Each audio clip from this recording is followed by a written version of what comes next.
Deva se dotakniti, ker ti si strokovnjak, specialist za v bistvu ta transformacijo podjetja če rečemo temu, iz klasičnega v nekega pametno data-driven podjetje in znaš v bistvu vse to postaviti na noge, to podatkovno infrastrukturo. Pa me zanima, kaj bi bil tvoj nasvet, kaj je ta prvi korak? Ker danes veliko podjetij govori, mi smo pametno podjetje, dejansko pa, če pogledaš v drobovje, pa vidiš, da imajo zelo malo. Bom izpostavil, malo bom okoli obrnil, pa bom začel s tem, kaj so taki najbolj pogosti vzorci napak, ki jih delajo ali pa anti-patterni. Eden je to, da zelo velikokrat vidiš, da se podjetje reče, zdaj bomo mi se agresivno digitalizirali, postali data-driven, in to je neka taka popolnoma top-down iniciativa, kjer se to se dela na tem pol leta, leto pa pol, pripeleš neke hude vendorje in se potem postavi nek divji sistem.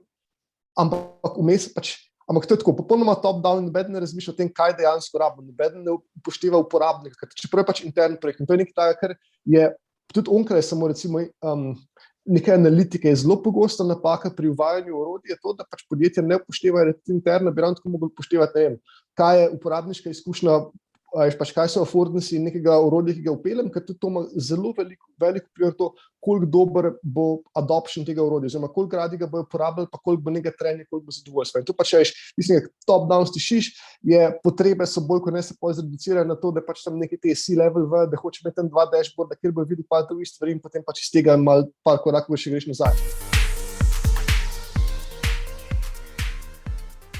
Dobrodošli v podcastu Beyond Leadership, kjer gostimo izjemne posameznike in odkrijemo nove dimenzije vodenja in njihove talente, recepte za uspeh. Z menoj je danes en zelo poseben posameznik. Lepo pozdravljen, Simon. Mark, živijo, hvala, da si me povabil. Se že veselim najnega pogovora. Tudi jaz. Zdaj, preden gremo v drobovje, pa spoznavati tvoje izjemne poglede, dosežke, izkušnje, bi te jaz našim poslušalcem predstavil, tako da bojo razumeli, zakaj pravim, da si izjemen.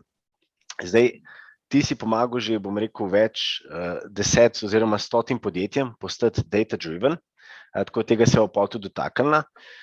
Pomagal si jim nadgraditi njihove digitalne oziroma podatkovne oddelke in pa celotno infrastrukturo. Poleg svetovalnega dela si bil tekom svoje kariere eden prvih inženirjev na Metabaseu, to je podjetje iz Silicijeve doline, kjer si vodil razvoj umetne inteligence in pa pripeljal produkt do tega, da ga je dnevno uporabljalo preko 50,000 podjetij. Med drugim tudi globalni igralci, kakor so Swisscom, N26, Revolut, SpaceX, Adidas, pa še kakšni drugi. Predtem si bil tehnični direktor na GoOptiju, kjer si svojo v bistvu znanjem in pa delom podatkovno podprl GoOptijevo mednarodno širitev in pa izboljšal profitabilnost za 1/3, se pravi za 35%. Vzpostavil si growth hacking procese in so potem tudi pridobili serijo A investicijo. Bil si tudi soustanovitelj Hekovnika. Hekovnik vsi poznamo, to je bila v bistvu prva startup šola v Sloveniji, tako da jaz bi tudi rekel, da si bil en prvih pionirjev na področju tega product discovery oziroma tega novega modela, o katerem se vsi pogovarjamo, in si pustil tudi izjemen pečat na slovenski startup sceni, tako da te vsi poznamo. Si zelo iskan predavatelj doma in pa tudi v tujini, zavzet mentor, viden član programske oziroma programerske in pa growth hacking skupnosti, si tudi predavatelj, ne sam svetovalec in pa dejansko si kreator, ker ogromno podjetjem in pa startupom pomagaš narediti ta product discovery, product market fit, jih pripelješ v bistvu iz te točke, kjer še ne vejo, kaj bi točno ustvarjali, kako se tega loti do točke, da so potem svetovne uspešnice. In zase praviš tudi, da si hacker/filozof. Tako da, Simon, še enkrat dobrodošel. Hvala. Zdaj, jaz zmeraj malo sprovociram vsakega mojega izjemnega gosta in me zanima, če bi bila midva sošolca in če bi šla nazaj v gimnazijo, a si bo že takrat tak inovator, pa si že takrat toliko razmišljal v nekih novih stvarih, ki so v bistvu takrat bile povsem nerazumljive, nismo še vedeli, kaj to sploh pomeni biti data-driven. Ja in ne. Recimo, moja fascinacija z umetno inteligenco se je začela že konec gimnazije, tako da ta del je gotovo tukaj že bil, seveda pač v nekih zelo idealističnih pogledih, ki so potem se recimo tekom naslednjih 10 let večkrat zaleteli v trdo realnost trgov in podobnih stvari, ki so pa tudi pač nekako napeljali na to celotno mojo karierno pot. Tudi že, ne vem, v srednji šoli sem bil udeležen v raznih odprtokodnih projektih, pa bil sem eden prvih, recimo, ko smo Kiberpipo začenjali, pa tako naprej, tako da ta community del mi je bil vedno pomemben. Konec koncev, že v osnovni šoli sem se ukvarjal z robotiko, sem bil tudi tako trikratni državni prvak v robotiki že v osnovni šoli, tako da nek ta, mislim, mogoče ne bi se ravno pač definitivno ne bi rekel, da sem bil, ne vem, neki inovator ali pa neki tacek, ker se mi zdi, da pač to ne, ampak sem bil pa tako, bi pa definitivno rekel, da sem bil zelo hardcore geek, pa tudi več, kot sam tako ne površim, ampak da sem dejansko stvari delal. Tudi recimo, takrat sem bil v srednji šoli, sem bil zelo vse to sceno overclockanja, pa sem pač računalnik, ker sem sam zgradil vodno hlajenje, tako da sem šel nek odpad, pa sem tam vzel nek radiator od tega avtomobila, pa pol sestavil pa neko vodno črpalko iz akvarija, pa tako naprej. Si dan danes pa še lahko vse kupiš, ampak takrat smo to vse sami gradili in smo se potem, tudi se spomnim, tam po teh forumov smo se flamali okoli raznih dizajnov vodnih blokov, pa recimo neke fizike turbulentnih tokov, pa tako naprej, pa kako narediti optimalno hlajenje oziroma pač optimalen prenos toplote in take stvari. Tako da sem bil že zelo globoko zakopan v razne te smeri, ki tudi če pogledam, veliko stvari, ki jih danes počnem, lahko zelo direktno iz tega ven sledim, ampak same inovativnosti pa pač po mojem, da to je pa nekaj, vem, so ljudje, ko recimo malo to že od vsega nekega začetka, neko tako globoko poslanstvo, ki mu potem samo sledijo. Tega moram reči, da si nikoli nisem doživljal ali pa domišljal, da imam, ampak vedno sem bil pa zelo gnan, globoko me gnala radovednost, pa tudi pač mogoče celo, da pač me popade nekaj ta moment obsedenosti, da grem res pač globoko in si stvari hočem razjasniti, potem so se pač te skozi časom, recimo tekom mojih 20 si te stvari pač izoblikovale v eno področje, kjer se pač tudi zdaj si to mišljam, da sem dejansko pač v svetovnem merilu relevanten. Se pravi, jaz bom vsem trdil, da si bil že takrat inovator. Daj mi povej, se pravi, ti nosiš različne oziroma več klobukov, od tega, da si svetovalec, si predavatelj, si mentor, imaš ogromno nekih delavnic, ki jih vodiš, potem imaš tudi zelo, zelo bogato kariero, kar zahteva ogromno časa. Kako si ti organiziraš oziroma kaj je tvoj secret, da si toliko organiziran pa toliko uspešen? Daj nam malo razloži, kako se organiziraš. To bo zelo veliko razočaranje, ker sem v ogromno pogledih sem grozno kaotičen človek.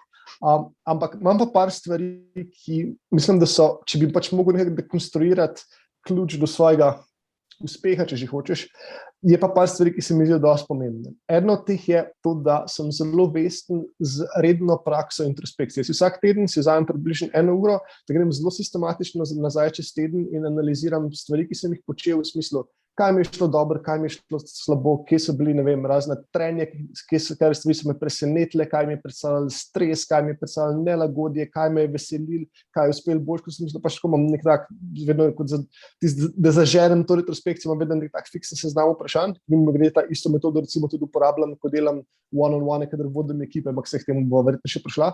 In ta del je gotovo nek tak, kar mi pač omogoča samo izboljševanje navkljub sicer predvsej kaotičnemu življenju.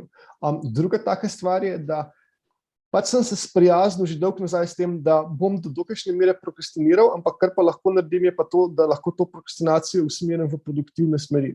In to je tudi pač, se mi zdi, da del te moje razmazanosti, čez precej področji, ki jih pokrivam, je ravno pač tudi v tem, da saj se hitro, ne vem, naveličam, pa hitra fascinacija potem nekam drugam, ampak sem pa pač se pa tega do te mere zavedam, da moje prokrastiniranje ne bo to, zdaj bom pa, ne vem, bluzu po YouTubeu ali pa gledam Netflix ali tako, ampak pač samo drug steber nekih stvari, ki me zanima. Veš, če pač, ne vem, mogoče ti nek problem data science, ki ga rešujem, se pač vstavim ali karkoli, pa nima, bom potem preskočil na neko drugo področje, ki ga počnem, pa tudi, če je izven nekih teh poslovnih stvari, pa imam, ne vem, imam še filozofijo, pa imam teater, pa tako naprej, ampak imam toliko stvari, ki so mi toliko blizu in toliko ljube, da lahko to neko, pač vsakršno pozornost in nek fokus, ki ga imam, lahko usmerim v eno od teh stvari, namesto ga pač samo pustim. Nikoli nisem se ne postavil v vlogo, da sem samo nek pasiven odjemalec nekih vsebin, ampak je vedno pač to nek aktivni fokus, če me nekaj počnem. In tako po eni strani pač dobro, imam veliko teh front, ki jih pač potem porivam naprej, in jih pač malo s tem porivam, poleg tega sem pa tudi zvedel, a veš, če recimo na ven ne dosežem nekih premikov, kar se pa zgodi, so pa to še vedno stvari, ki na nek način mene izboljšajo moje razmišljanje, izboljšajo mojo splošno razgledanost, to potem sestavlja skupaj. Tudi en taka recimo zadeva, ki jaz ful poudarjam, kadar mentoriram, sploh pač mlade na začetku kariere, je ta koncept skill stack. Jaz sem tukaj že zdaj upravičil, jaz bom porabil pač predvsem angliški. Ne, krdej. Ja, se veš, ko je to, ko pač smo toliko to upeti. No, in pač ideja teh skill stackov je, da danes po eni strani imamo to ful močno nek tok, ki nas žene v smer tega, da se globoko specializiraš. Celotni izobraževalni programi konec koncev pač podrejen temu. Ampak kar se pa se zvališ iz univerze in si globoko specializiraš za neko nišno področje, ampak potem imaš ta problem, da si po eni strani si zelo ozek, pa po drugi strani tudi si domeni, kjer pa si kao specializirani, pa še vedno toliko drugih, ki so neprimerno boljši od tebe. Imaš pravzaprav zelo slabo izhodišče, ampak po drugi strani pa, kar lahko narediš in kar je pa na nekem širšem trgu predvsem bolj powerful, je pa to, da se staviš skupaj par različnih teh pač skill, torej se ga pač skill stack, da par različnih veščin naložiš skupaj, ki se potem na neke neočitne smeri oplajajo. To je lahko pač karkoli. Recimo nek tak ful banalen primer, recimo, ne vem, nekdo, ki ga po eni strani ga zanima marketing, pa po drugi strani ga zelo zanima, ne vem, turizem pa hospitality. In nešto, zdaj, po eni strani se zdi, ja pač tako, ne, dej v smer se eno ali pa drugo fokusirati se, kakoli je pa nekaj ta banalna analiza, ja pa marketing je verjetno bolj zaposljiv, bla, bla, bla. Ampak ne, ampak po drugi strani pa, če se ti pač oprimeš tega, meni to zdaj oboje zanima, si pa kar naenkrat najde neko nišo, ker lahko delaš pa marketing v hospitalityju, ker črpaš iz tega, da imaš dejansko že do neke mere domensko poznavanje področja, predvsem boljš, ker bi ga imel nek tako random junior, ki je tvoja konkurenca in se pač to plaja s tem, in iz druge smeri med ljudmi, ki so pač primarno v hospitalityju, si ti eden boljših, ti se koliko marketing znanja lahko prepeleš. In je to ti je takoj pač bližnjica, oziroma si lahko ali močnejši kandidat, ali pa takoj prestopaš par teh najbolj začetnih poti, ker si že pač iz obojega prineseš in potem to razvijaš naprej. Pa se ne vem, daš nek tretji steber, ko je, ne vem, ali je leadership, ali je, ne vem, javno nastopanje, kakorkoli, in potem pač s tem v bistvu skoraj tudi pač svojo kariero razvijaš skozi to, da imaš različne stebre, namesto da greš samo enega v globini. In tukaj se pač mi zdi, da je to nek tak dosti pač prenosljiv del, ki tudi ga sam pri sebi poskušam zelo prakticirati, ravno to, da pač imam par teh stebrov, ki se mi zdi, da to močno, mislim, to je tisto, kar se vem, da sem pač tako malo samo všečno rekel na začetku, da se pač so neka področja, kjer si domišljam, da sem svetovno relevanten ali karkoli, ampak to je ravno ne zato, ker bi bil v eni specifični stvari toliko dober, ampak zato, ker sem sestavil si pač nek tak stack skillov, ki vem, da ga ima zelo, zelo malo ljudi, da je pač ima ravno toliko globine na parih področjih, da ko se skupaj sestavljajo, dobiš pač nek ta nelinearni učinek, ko se sestavljaš skupaj. Ful dobro.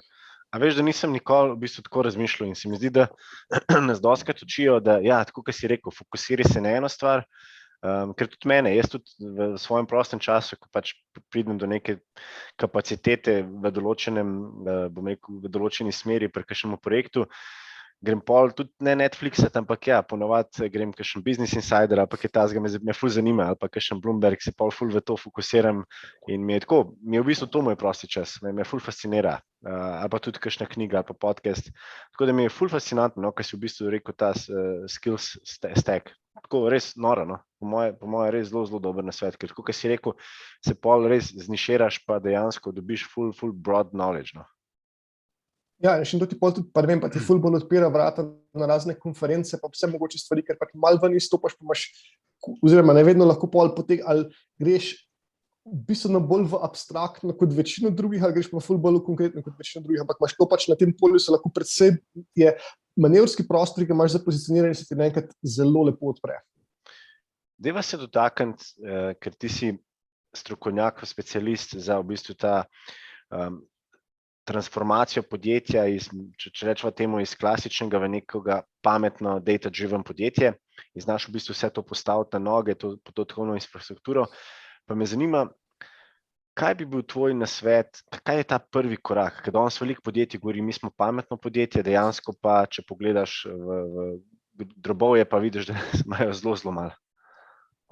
Ja, bom izpostavil, malo okoli obrnil, pa bom začel s tem, kaj so taki najbolj pogosti vzorci napak, ki jih delajo pač neki ali pa anti-patterni.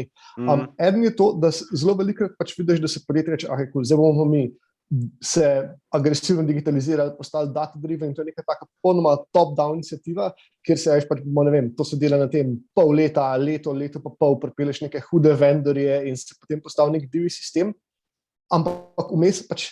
Ampak to je tako, popolnoma top-down, noben ne razmišlja o tem, kaj dejansko rabimo, noben ne upošteva uporabnika, čeprav je pač intern projekt. In to je nekaj takega, kar je tudi onkraj samo recimo neke analitike. Je zelo pogosta napaka pri uvajanju orodij, je to, da pač podjetja ne upoštevajo interno, bi ravno tako mogli upoštevati, ne vem, kaj je uporabniška izkušnja, pač kaj so affordancy nekega orodja, ki ga upeljem, ker tudi to ima zelo veliko vpliv to, koliko dober bo adoption tega orodja, oziroma koliko radi ga bojo uporabljali, pa koliko bo nekaj trenja, koliko bo zadovoljstva. In to pač mislim, top-down stišiš, potrebe so bolj, kot ne se zreducirajo na to, da pač tam neki te C-level da hoče imeti tam 2 dashboarda, kjer bo videl par drugih stvari in potem pač iz tega malo par korakov še greš nazaj. Ampak to je, kar se tukaj pol zgodi, je to, da si vložil si tam tisto svoje leto plus časa, imaš sistem, ki ga nobeden zares ne mara, še vedno ti tako, 90% firme ti dela na tem, da si pošiljajo Excel, tam tisti verzija 4, početaj 2, početaj nova, početaj Marinka, početaj 3 in to gre gor pa dol in je pač isti kaos, ne isti kaos, ampak še večji kaos, zato ker vsi pač nominalno si rečemo, ok, sej pač to bi moglo biti v našem BI sistemu, ampak dejansko imaš pa še ta nek shadow BI sistem, ki je pač legacy sistem, ki se ga uporablja, zato ker je enostavno trenje in uporabniška izkušnja tega novega sistema slaba. To pomeni, da pač to je prva napaka, da se ne razmišlja se skozi potrebe, ampak se gre potem pač z glavo skozi neke te best practices, ko jih tam prebereš v Business Insiderju, pa v HBR-ju, pa tako naprej, ko je vse tiste pač cool za motivacijo, ampak problem je pa, ko stvari, ki so pisane za motivacijo, postanejo implementacijski načrt. To je pa tisto, kjer se potem se zalomi in pač delamo samo zato, ker vsi delajo nekaj podobnega. Po drugi strani, recimo, pristop, ki ga jaz uvedem, je, kadar pač delam s podjetji, je nekaj takega, da pač to sem si sposobil tudi iz produktnega razvoja, da se dela najprej čiste uporabniške zgodbe, da je pač, kot imaš neke te kratke formulacije, kot jaz kot pa je neka moja funkcija, bi rad dosegel to in to. Jaz pa še dodam, da pač je še nek impact zdaj, ker recimo pri analitiki imaš nek specifičen problem, da je veliko tako, da bi ljudje radi gledali neke številke, pa radi imeli grafe, pa ne vejo ravno zakaj, pa kaj bi se s tem pomagali. Zdaj je pač zelo dobro, da imaš potem še impact od zadaj, da jih prisiliš, da razmišljajo, če ti ne znajo odgovoriti, kaj se bo zgodilo, ko to imam, potem to verjetno ni toliko pomeni. Pač te zgodbe vse nabereš in potem jih lahko pa, ko imaš nekaj te zgodbe nabrane, pogleš, cool, zdaj pa za vsako posamezno, kjer iz podatke rabim, da to lahko naredim, in to je pa še oceniš potem čisto nek tak, recimo, ne, jaz uporabljam ta Pi framework, ko se ga tudi v growth hackingu uporablja tudi meni, probability, impact, effort, ne, s kako verjetnostjo mislim, pač kak mislimo, da bomo imeli to učink, koliko težko bo to narediti, pa s kako verjetnostjo mislim, da bom pač dosegel željen učink. Ampak tudi, kako to rangiraš konec koncev, sem pač poanta, da nekaj rangiraš in pač pogledaš, ti si ta prvih par, odrežeš, pogledaš, kjer je izvor rabaš in potem je tako čist popolnoma iz potreb, popolnoma bottom-up naredimo potem načrt, kako moramo počasi dograjevati našo infrastrukturo. Ampak je vedno tako, da pač je, že ko nekaj postavim, bom precej hitreje imel ta nek end-to-end loop in te prve stvari, ki bom postavil, bojo tiste, ki hkrati, s tem, kar sem prioritiziral, že vem, da bojo proizvajali največ vrednosti v mojem podjetju in se potem tako nekako organsko stvar širi. In to naredi masivno razliko, ker je pač deliveraš precej hitreje, poleg tega ti pač kar deliveraš stvari, ki so dejansko za ljudi relevantne in potem tudi pač greš nek normalno, kot bi šel produkt na razvoj drugače. To je tudi tako ena stvar, ki je recimo, kadar delam z raznimi obstoječimi analitičnimi oddelki, pa jih malo pomagam level upati, ena od glavnih stvari, ki se pogovarjamo je, vsaka stvar, ki jo naredite, vsak dashboard, report, karkoli, gledajte na to kot nek mini produkt in ga razvijate kot tak. Poštevajte, kaj so moji uporabniki, kaj je njihov celot, kdaj bojo oni uspeli, zakaj bojo to uporabljali, ker ni to pač ta dashboard neki sam sebi namen. Tudi jaz ne grem za ta dashboard, zato da bom videl te podatke, ampak grem zato, ker jaz pač to rabim tekom nekega širšega loka stvari, ki jih delam. Razmislite pač, kje outcome jaz rabim, da bom jaz uspel v svojem delu in potem, kako najboljš lahko to data oddelek mi pomaga pri tem, da uspem. In to pač vsako stvar. In ta reorientacija naredi masivno razliko pri tem, koliko je recimo tudi potem nekako na dolgi rok, koliko je engagementa z raznimi temi BI stvarmi, ki se jih zgradi. To je pač prva napaka, pa druga taka napaka je to, da preveč se zanemarja to, da BI ali pa analitika eno področje, kjer hitrost odgovora zelo veliko razliko naredi. A je še ti jaz lahko za večino vprašanj, ki jih zastaviš, odgovorim tako v parih minutah, to pomeni, da lahko na vsakem sestanku ga imaš, v vsakem brainstormingu, ti imaš neko vprašanje, gremo pogledati podatke, jih potegnemo ven uporabo, pač 2 minuti ti ne bo dali toliko frikšno, da bi pač ne mogli iti naprej. To je idealno. Potem, zdaj, pač ne teh številk točno 2 minut, pa naslednje, ki bomo pač ne zdaj, da so fiksne, ampak je tako, da je malo bolj pač plastično. Recimo naslednje je tako nekaj, ne vem, do 20 minut, pa ure, čez taski traja. To je tako, da verjetno se bo to lahko umestilo v isti dan, da bo pač ni tvoj analitični model, bo to naredil, bo že pač nekaj najdel, pa ti bo to vam potinil. Ker ni realno, ampak to je večinoma good enough. Ampak potem pa je finta v tem, da vse, kar traja pa več kot 20 minut, pa v bistvu vse ne traja 20 minut, ali pa traja tako, 3 dni ali pa en teden, ker vse to pa pač bo verjetno šlo v naslednji sprint, to pomeni, da si pač tako za en teden, 14 dni bo tako počakal, da sploh pride na vrsto, da se naredi. Ampak vse stvari, kjer boš imel leg, 14 dni plus, da dobiš odgovor, pa velikrat enostavno ne bo več relevantno, oziroma za neke sprotne stvari jih ne boš uporabljal. In če pač res hočeš biti data-driven, je ogromno vrednosti spuščaš na mizi, sploh če si pač šel v neko resno investicijo v infrastrukturo in izobraževanje ljudi, če si ne postaviš sistemov tako, da dejansko lahko odgovarjajo hitro. In tukaj je še pač, kar se potem velikrat dogaja, da se optimizira za to, da lahko dobro, da se da odgovarjati na zelo zapletena vprašanja, ampak to je tisto, kar boš tako, imel 2 taki vprašanja v enem letu, namesto da bi bila primarna optimizacija, zato kar je pač day to day, da lahko odgovarjam hitro, ker tam bo ful več vrednosti. Ja, se neke te napredni modeli pa tako naprej, to je pač tako, vse je ful seksi, pa vse pa pač vsi te radi govorimo, ampak tako pod črto, ko pa pogledaš iz vidika, kaj doda največ vrednosti podjetju, so pa tista banalna, ampak še vedno ad hoc vprašanja, ko jih ni smiselno spraviti v nek dashboard, ampak jih je treba na licu mesta navesti neko hitro eksploratorno analizo in če za tisto imaš porihtan sistem tako, da lahko dobiš odgovore hiter, to je tisto, kjer se začne dogajati transformacija. Wow. Jaz moram reči, že sem navdušen, ker imaš toliko znanja, da je res izjemno. Deva se dotakniti tega tvojega izjemnega primera, kjer si v GoOptiju v bistvu pripeljal podjetje do tega, da se je profitabilnost dvignila za 35%. Ker jaz se spomnim, GoOpti je bilo v bistvu podjetje, ki ni bilo toliko znano, potem v nekem trenutku so pa, oziroma ste pa takrat kar eksplodirali. Tako da, kako se je to sploh zgodilo?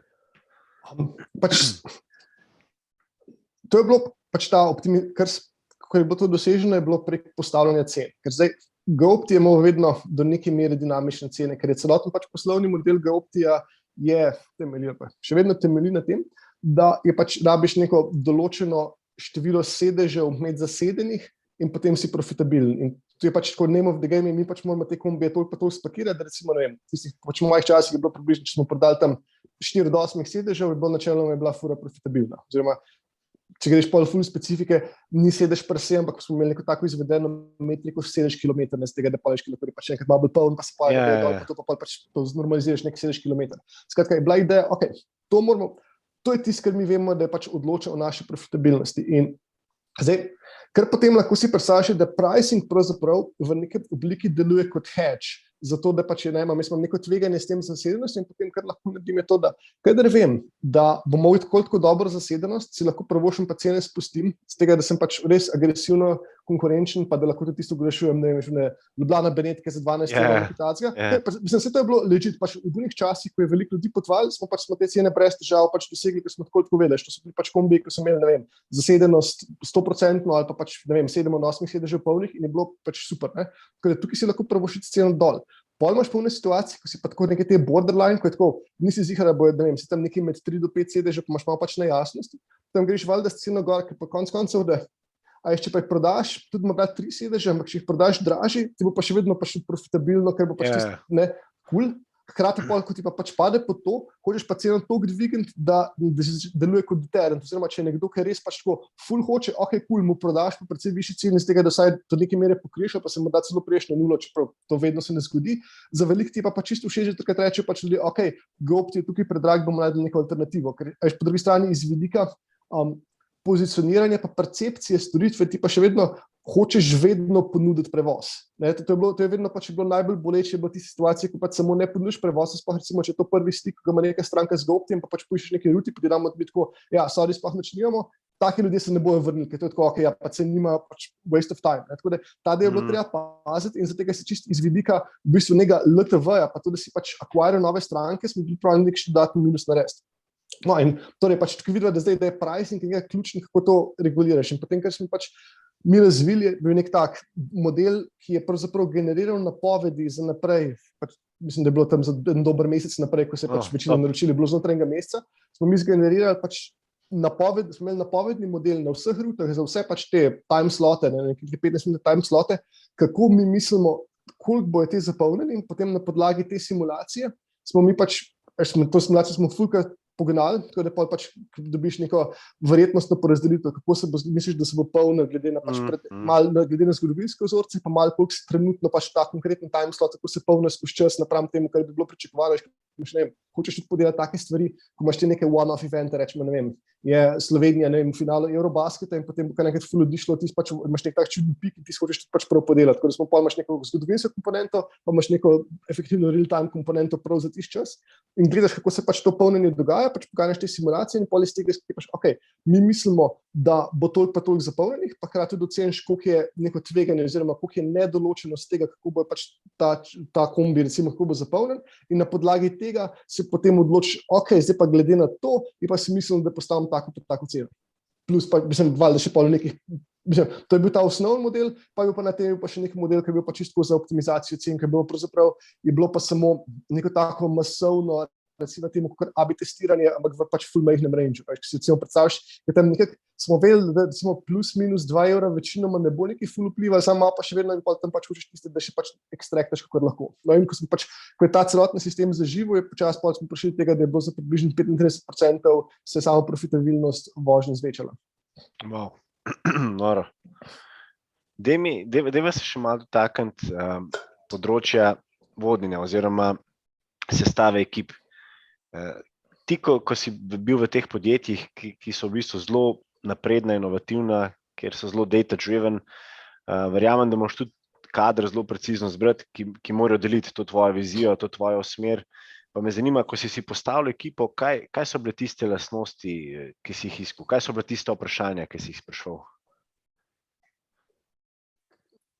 Z zaposlovanjem sem se zelo veliko ukvarjal na Metabase, kjer sem postavil celoten proces zaposlovanja, tako da bom malo v luči tega, ne za tega vzeti, da sem bil vedno tako zelo prosvetljen v tem pogledu, da je pač relativno sveže, ampak recimo, ker se pač, dokamor so moja razmišljanja prišla v tej fazi je to, da ko se jaz v končni fazi odločam z nekaj kandidata, si skušam odgovoriti na 3 vprašanja.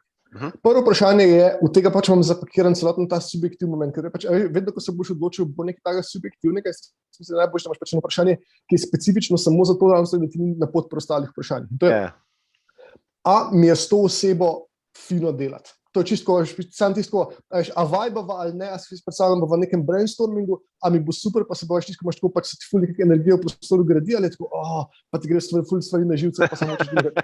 Mislim, je ena stvar, pač si hočemo domišljati, da se to ni, ampak dejansko to pač je ful pomembno in je brez veze pač tukaj neki nasilo, ali si pa pretvarjati, da so neki drugi kriteriji samo zato, ker je pač v končni fazi tako, ja, ne, se vem, ta kandidat je tako ful močen, ampak meni gre pa nepopisno na živce. Ker je pač je fair, ampak za te stvari moramo biti iskreni. To je prvo vprašanje. Drugo vprašanje je, koliko visok mislim, da je njegov pač ceiling, kak potencial mislim, da ta kandidat ima. Ne glede na to, ki je zdaj, samo pač koliko daleč še lahko pride. In tretje vprašanje je, kaj je najbolj kompleksna stvar ali pa najbolj odgovorna stvar, ki jo pač na točki, kjer je zdaj, sem pripravljen zaupati.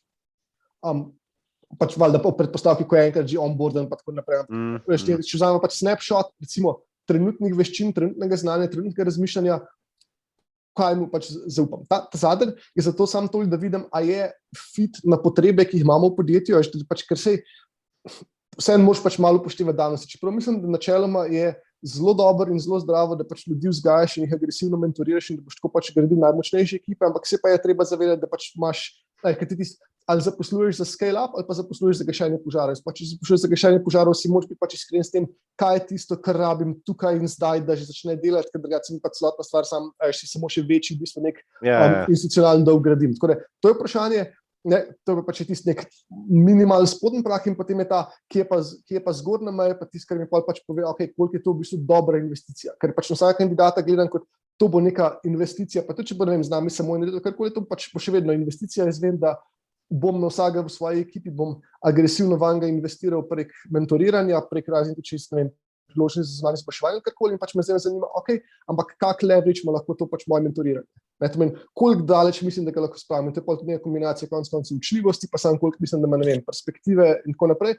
In to troje potem mi nekako odgovori na to, a zdaj bi tega človeka zaposlil ali ne. Drugače pa, recimo, kar sem se jaz pač naučil je, da večino teh nekih konvencionalnih signalov, ala nivo izobrazbe, pa tudi doskrat, ne vem, pretekle izkušnje, pa tako so dosti šibki pokazatelji. Izobrazba je sploh je pač absolutno irelevantna. Pretekle izkušnje, imam hunch, da so še vedno jih precenjujem, pa se mi zdi, da je samo, kar se zgodi, to, da več, ko ima nekdo preteklih izkušenj, močnejši bo v intervjuju, zato ker bo lahko bolj razlagal svoje pretekle izkušnje. Oziroma, tukaj to vidim, da moja predpostavka je, da to je še vedno pač malo samo kaže, da moje intervjujanje še vedno ni toliko dobro, kot bi lahko bilo in zato je mičkem prevelika teža na preteklih izkušnjah, ampak to pač, da se to počasi teriraš, pa da se najdeš še dalje boljš. Ampak se mi zdi pa zelo pomembno je pa to, do kam lahko nekdo pride. Koliko je, recimo, tudi ena veščina, ki mi je zelo pomembna, ki smo jo pač tudi, to smo jo na začetku smo jo pač uvajali na Metabase, ampak to je nekaj, kar mi je tako pač eno ključnih orodij v mojem toolboxu, je, koliko dobro znaš nastavljati probleme. To je pač v osnovi je bilo ta, kako bi te rekel, veščina, smo jo razvili za programerje, ampak načeloma deluje tako rekoč na kjerkoli pač področju, vsaj če si pač nek white collar delavec. Je pač to, imaš nek kompleksen problem, kompleksen sistem, a ga znaš zdaj sistematično razstaviti na, ne vem, na gradnike, na interakcije, ko se dogajajo, pa pač te interakcije dobro opisati ali ne. In to je, pač po eni strani je nekaj, kar lahko še dodatno pač učiš, ampak ti tudi že dosti dobro pove, koliko je to zagrabljal, pač tisti, ki niso o tem razmišljali, ampak čisto intuitivno, koliko dobro se tega lotijo. Recimo, tako da na take stvari tudi dam zelo velik vpliv. Pa si ti oseba, ki hitro, bom rekel, opolnomočiš, pa daš priložnost, pa neko odgovornost svojim zaposlenim? Ja, na Metabase smo imeli tako, da je bilo pričakovano, da bomo tvoj prvi commit zmržali v 2 dni potem, ko si nastopil.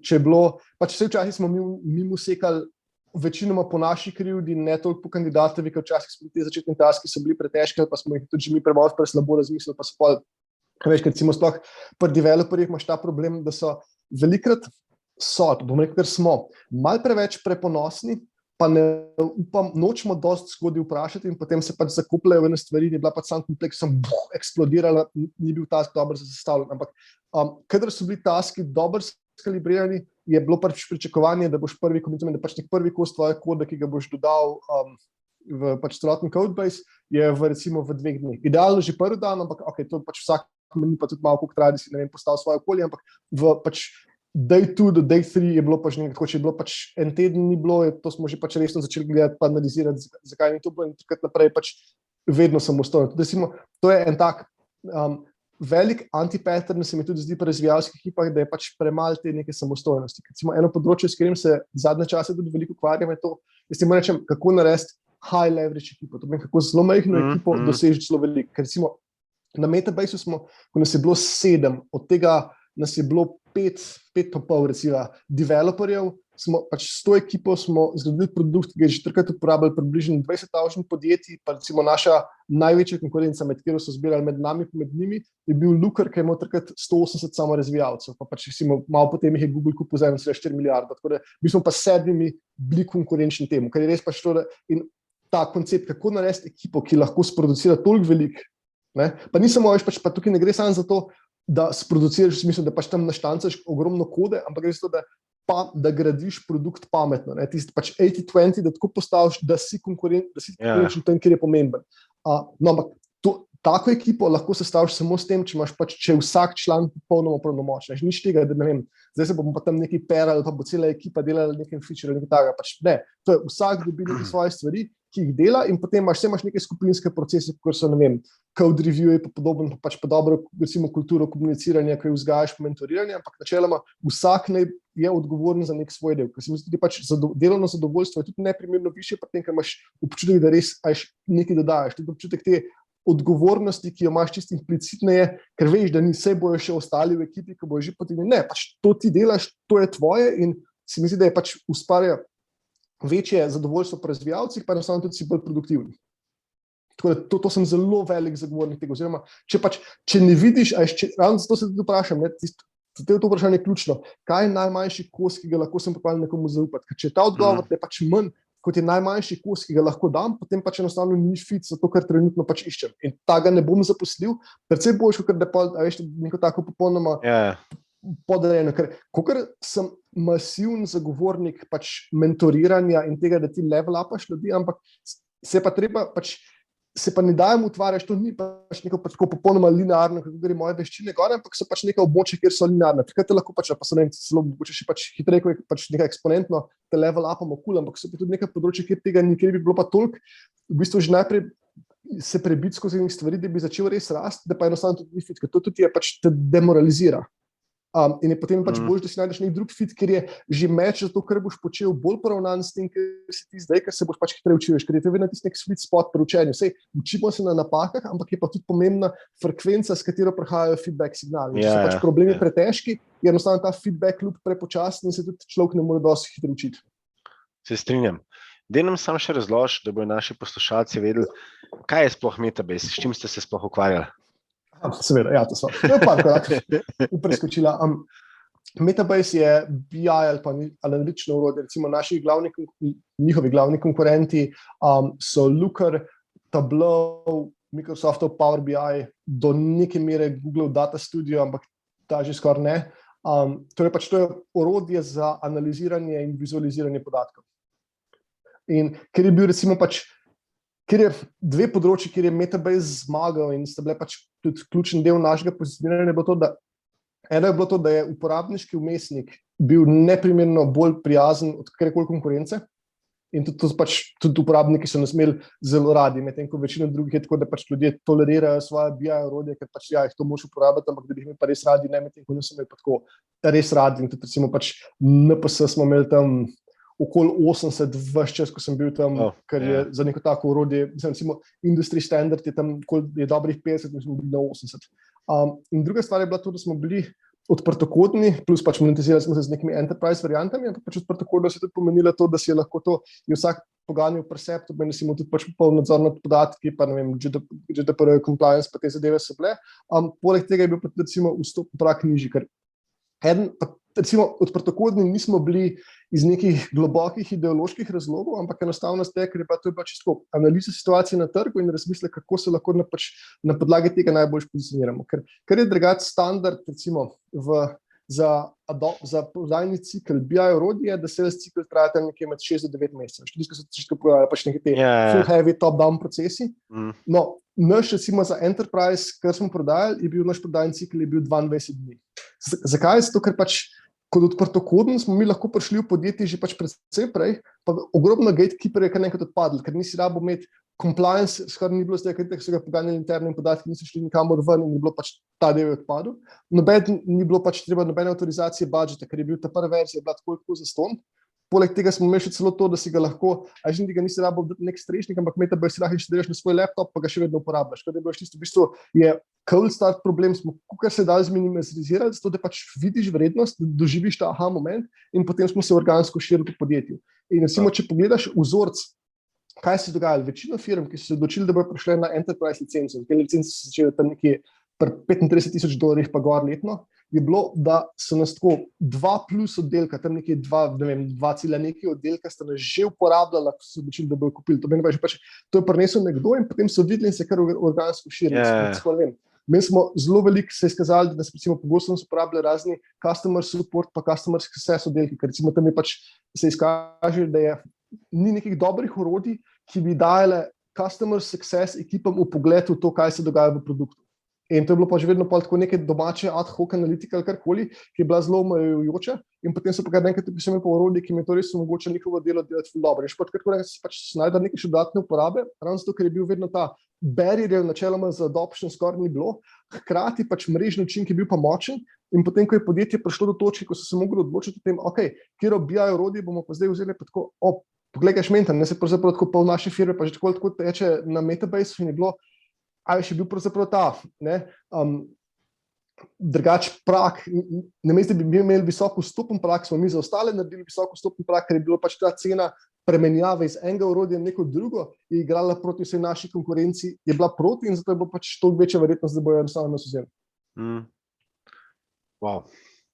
Ja, se strinjam, da v bistvu ta orodja znajo biti zelo koristna in tudi ta vaš način, kako ste prodarali, je bil res, moram reči, zelo genialen, da ste prišli skozi ta open source. Dajva se dotakniti, prej sva se pogovarjala o ekipah, se pravi, kaj ti je pomembno, kaj jih sprašuješ. Dajva zdaj na drugo stran, kaj pa misliš, da danes so nujne lastnosti, ki jih mora imeti nek vodja, ker živimo res v takem hitrem tempu, zelo digitalno naprednem, veliko se dogaja. Kaj bi rekel?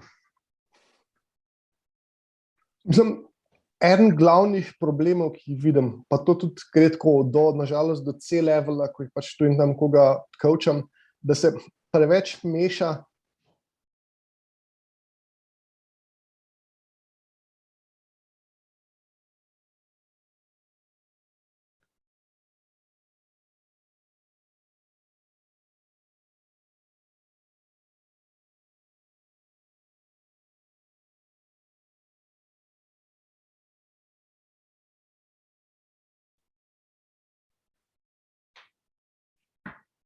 Čau, Simon, se slišva?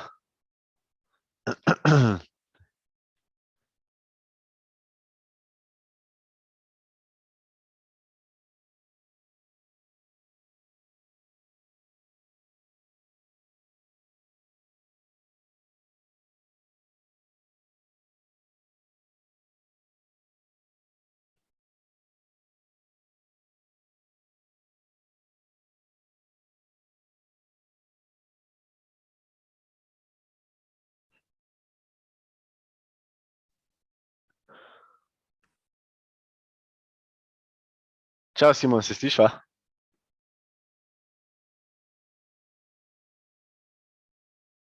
Halo? Ja, se slišva? Se slišva? Halo? Ja, jaz te Jaz slišim. tebe slišim. Jaz tudi sam malo te prekinja.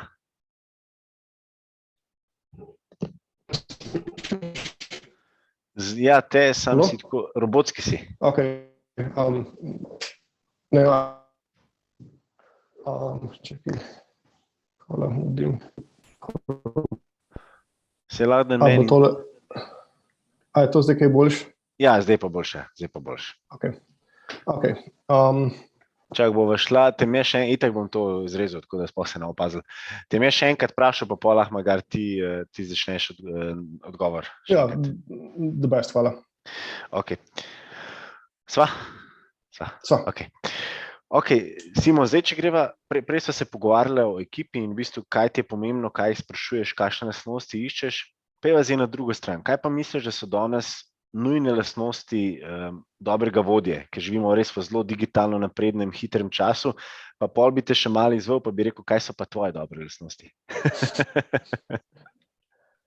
Vela, spet bom začel s antipatterni. En tak antipattern, ki ga opažam, recimo ko coacha razne liderje, in to tako vključno do C-levela, je to, da zelo veliko ljudi meša menedžerstvo pa leadership, ki se mi zdi, da sta pač dosti različna. In potem, kar se zgodi, je to, da je po eni strani linija najmanjšega odpora, te pač te vleče v management. Tem je vedno pač tako, je dosti clear, kaj moraš narediti, so pač ti neki naslednji koraki. In ko leadership je pa po eni strani dosti bolj neoprijemljiv, ampak po drugi strani pa so toliko bolj high leverage. In kar se meni zdi pač ključne lastnosti, pač pri leadershipu je, prva je komunikacija. To skoraj vedno, kadar pač koga coacham in potem, ko nazaj gledam, ko pač izpostavljam, okay, to pa šlo tako pa drugačno narobe, pa ne vem od tega, da smo, ne vem, nismo neki deliverali, kar bi mogla, pa zdaj, ne vem, smo ful nekih bugov spravili produkcijo, ali pa samo nekdo v ekipi mi ful underperforma. Pa to sem dejansko šel pač nazaj gledati, ker res pač, kot rečeno, delam te neke perspektive in pač to malo, kadar se da data driven.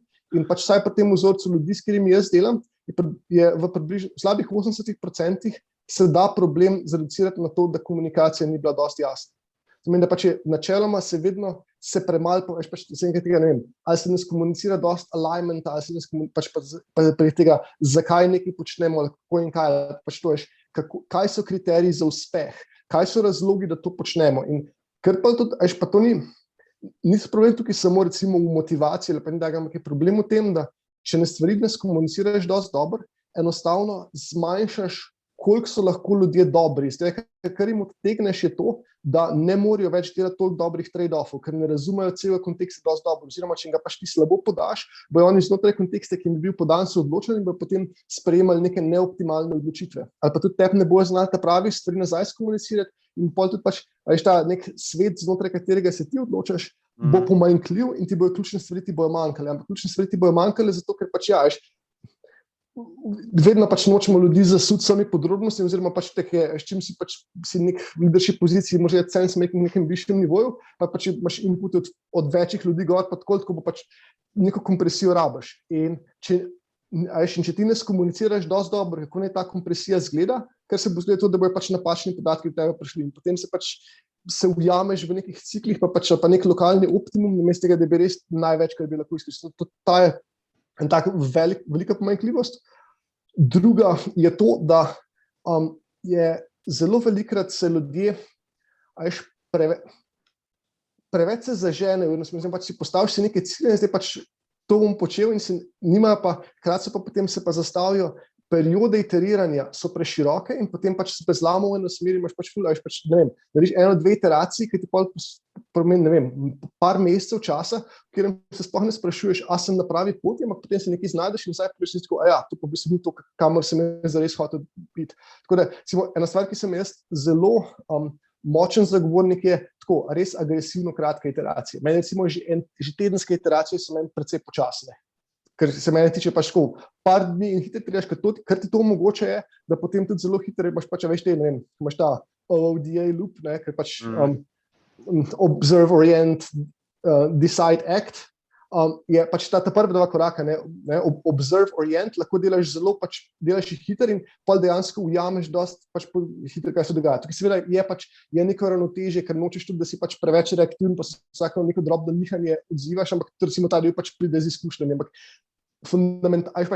če se odločiš prepočas, to je strukturni problem. Če pa prehitro skočiš neke odločitve, je pa samo pač problem tega, da morda ne vidiš vzorcev dosti celostno pa izkušnjo, ampak ta del je pač precej lažje popraviti. To je druga taka velika napaka, da se pač enostavno se odločitve predaleč vlečejo in se potem ne reorientiramo dosti hitro in potem pač je samo wasted effort. Recimo tretji tak leadership failure, ki ga dosti pogosto vidim, je pomanjkanje fokusa. Recimo sploh v Sloveniji, to se mi zdi dosti pereč problem, pa ga razumem zakaj. Zato, ker je pač slovenski, sploh če pač začneš tako, da si najprej, karkoli si že delal samo na slovenskem trgu, je pač, ker je trg toliko majhen, je do neke mere izrojen in nimaš toliko, nikoli imamo toliko lepih segmentov oziroma so pač segmenti toliko plitki, da smo vsi pač malo bolj razmazani in kar se efektivno zgodi je to, da sprejemamo neke take pač seveda temu požrešne, kratkoročne odločitve, ker je pač, recimo, tehnica ful preveč na strani exploitation, namesto exploration, samo zato, ker te že tako te pač samo neka oblika trga te sili v to, da sploh lahko preživiš. In to je nekaj, ker se potem tega se ne vzameš in to se ful predolgo dogaja. To je pač ta slovenski problem. Vsak pozna nekoga, ko pozna nekoga na Petrolu. In imaš neke majhne startupe, ki se pač menijo, pa bi nekaj delali s Petrolom, ker pa postane tako 2-letni projekt z grozno veliko custom worka, vmes jim zmanjka denarja, ti s Petrolom denar pač sploh nikoli ne pride, pa je čisto premalo, ko pogledaš, koliko je bilo pa še oportunitetni stroški, koliko so stroški po eni strani tega nekega service worka, ki je one-off, ki si ga mogel delati, plus oportunitetnih stroškov, ki si jih naredil. In tukaj pač razumem, zakaj do tega pride in pač vem, da je pač težko sploh, ko si odgovoren za podjetje, pa hočeš te preživeti, pa imaš ti se čutiš odgovornost, imam 5 zaposlenih, pa se jim ne smem izneveriti. Pač razumem, zakaj pride, ampak je pa to eden od ključnih izzivov, se mi zdi, recimo za sploh slovenske liderje, ko grejo pa pač, ko scale up, pa še ravno to, da se otreseš tega, pa se predvsem bolj uprimeš tega obsesivnega fokusa. Recimo spet na primeru Metabase-a. Mi smo pač, glede na to, kar sem že prej razlagal, ker smo bili open source in tako naprej, bil ta prak, da nas poskusiš je bil zelo nizek. Ampak hkrati pa, minus je bil pa to, da naša konkurenca je pač prodajala prek nekega sales procesa, kjer so delali prodajniki demote. In ena od lepot, če delaš to demote s prodajniki, je, da lahko te aha momente, če imaš dobrega prodajnika, zelo dobro skomuniciraš, ker jih bo pač prilagodil na vsako stranko posebej. Potem, ko mi pač tega nimamo, pa nas je pač ti odpreš Metabase in potem mi upamo na najboljše. Zato smo mi vedeli, da je za našo strategijo je ključno to, da je onboarding, kolikor je lahko dober. In mi smo res ogromno resursov, pač zato, ko smo bili majhni, popolnoma nerazumno v nekem smislu porabili za to, da smo optimizirali onboarding. Tako pač mi smo šli kot ful veliko zmago, če smo za tako par sekund zmanjšali ta čas od takrat, da si ti inštaliral Metabase, pa do tega, da si dobil pač ta aha moment. Na tej točki je zdaj, po mojem, da traja manj kot 40 sekund tega, ko si inštaliral Metabase, tega, da pač dobiš prvi dashboard, ki ti da vrednost in ti pač tekaš, aha, to je point. Yeah. Zato tudi, recimo, ko smo se benchmarkirali z ostalo industrijo, smo imeli tudi ful višji, recimo ta conversion rate med activation, to pomeni, da pač nas je nekdo prvič uporabil med retentionom, zato ker smo se potrudili, da si takoj poštekal, kaj je point metabase. To je tiralo pač nek fokus, ko je mnogim drugim stvarem smo rekli ne, pa se zares tukaj šli v neke drobne detajle, ki smo vedeli, da to je ena od, kot je pač celotna naša strategija going to marketa in pa pač tudi pol rasti temelji na tem. In na to se moramo res pač divje fokusirati in drugim stvarem reči ne. In ta fokus je tudi nekaj, kar je ful težka stvar, ampak ravno tukaj se mi zdi, recimo ena od ključnih razlik med leadershipom in managementom. Leadership bo pripravljen pač, konec koncev staviti sebe in do neke mere staviti podjetje na tem, okay, to je pa moja stava, tukaj pač potegnem to črto v pesku in tukaj mislim, da bomo mi zmagali. In to te naredi, pač, če hkrati znaš to dobro skomunicirati svoji ekipi, to je tisto, kar te naredi veliko voljo. Tudi če se v končni fazi izkaže, da ni res, ampak saj imaš pač čisto vez, da vsi bomo, pač vedno je konkurenca. Tudi če imaš pač nek tako nov produkt, nekaj boš izpodrinil, ker pač v službi konec koncev vsi bomo pač ti si 8 ur dela in nekaj boš izpodrinil s katerimkoli orodjem. Tega se pač moraš zavedati. In vedno je pač možnost neuspeha, ampak kar pa lahko narediš, je pa to, da maksimiziraš možnost za uspeh. In to je ravno s tem, da si pač razumeš, da to je pač moja stava, da tukaj bom uspel in to poskušaš. Plus seveda pač hkrati, kar so se prej pogovarjali, da se dosti pogosto orientiraš, da vidiš, a je to na mestu, ampak pač sprejmeš odločitev, si pa potem temu res zavezan. In zadnja taka, recimo, kvaliteta leadershipa je to, da znaš sebe, to je zdaj tako, pač se malo floskula, ampak da pač znaš sebe postaviti pač na stran, pa pustiš svoji ekipi, da res raste. In en velik element tega je to, kako jih razvijaš in mentoriraš. Ker recimo, spet, se zelo veliko podjetij pač bo na nek način bo vlagalo v svoje ljudi, pa bla, bla, bla, ampak mislim, da tukaj ena od ključnih razlik je, da res dobri liderji bojo razvijali vsakega človeka posebej, medtem ko pač povprečni liderji bojo razvijali pozicije.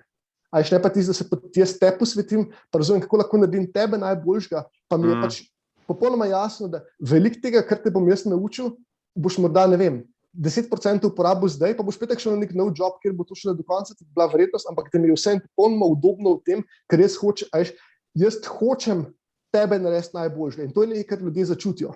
Pa se ne tako, ampak ko to iterativno, ko delaš to, ne vem, ko se tako pač par mesecev plus razvijaš enega človeka, bo začutil tisto, da je pravzaprav jaz hočem, da ti uspeš. Ja, sej uspeš na tej tvoji poziciji, ampak tudi, da ti uspeš kot človek. In s tistim pol dobiš to, ker je ta neka, ki se ti radi rečemo karizma, pa tako naprej, ampak mislim, da ni samo karizma, mislim, da imajo to, da pač ti dejansko demonstriraš z dejanji zelo plastično, da stojiš za pač tem, kar vsi drugače pač tam lideri na veliko govorijo. Ker recimo, tukaj si rekel pač, kaj so moje lastnosti. Jaz si ne delam utvar, da sem, ne vem, neki divje karizmatičen, pa karkoli, ampak si pač vem pa, da so pa področji, kjer sem dober. Eno recimo je pač to, ne vem, vzorce pa tako naprej vidim dober, pa tudi kaj sem. Jaz res mislim, da recimo mentoriram zelo dobro, zato ker se res pač potrudim, da pomagam vsakemu posebej. Tukaj mi tudi recimo pač pomaga to, da že dolg časa mentoriram tudi pač izven svojega nekega redne službe, če hočeš čisto pač samo zato, ker hočem ljudem pomagati in se tudi tam se precej boljš naučiš ravno zato, ker ni nekih teh constraintov, kaj pa zdaj pravzaprav služba od mene hoče, pa kaj je najboljš za podjetje, pa ne rabim žonglirati tega. To je težko, sploh na začetku, recimo je pač, spet tira neko to prepričanje, ko smo ga prej se pogovarjali o fokusu, da rečeš, čeprav vem, da kratkoročne potrebe podjetja so to, ampak ne, jaz bom to dal zdaj na stran, zato ker tukaj vidim, da lahko večji premik s tem človekom naredim nekaj drugje. In tukaj pač mi je precej lažje, ker te vzorce sem samo videl drugod, pa jih predstavil na svoje. Tako da tega tudi recimo nek tak zelo actionable nasvet za vse tvoje poslušalce, ki so v leadership pozicijah, je to, dajte mentorirati tudi izven službe, zato ker bo vaše mentoriranje v službi se bo s tem ful izboljšalo. Ful mi je tako mind-blowing, ker si rekel, da dajte razvijati ljudi, ne pa funkcij. Enkrat sem gostil Katarino Rajčevič, ona je regionalna direktorica v zelo velikem podjetju Dun & Bradstreet in ona je dejansko rekla, da zaposlene svojo ekipo toliko polnomoč, da jo lahko vsak takoj zamenja. In mi je bilo tako mind-blowing, da greš v bistvu, da se čist odpreš, čist daš ta knowledge transfer čist do konca in se ne počutiš niti malo ogroženega. Ja, to je res pa še tako osvobojajoče in potem mislim, da še res je lahko high performer. Recimo, tudi, moj pitch vedno recimo za consulting je to, pa v to globoko verjamem, da jaz merim svojo uspešnost in to je res. Potem, koliko hitro me ne rabite več.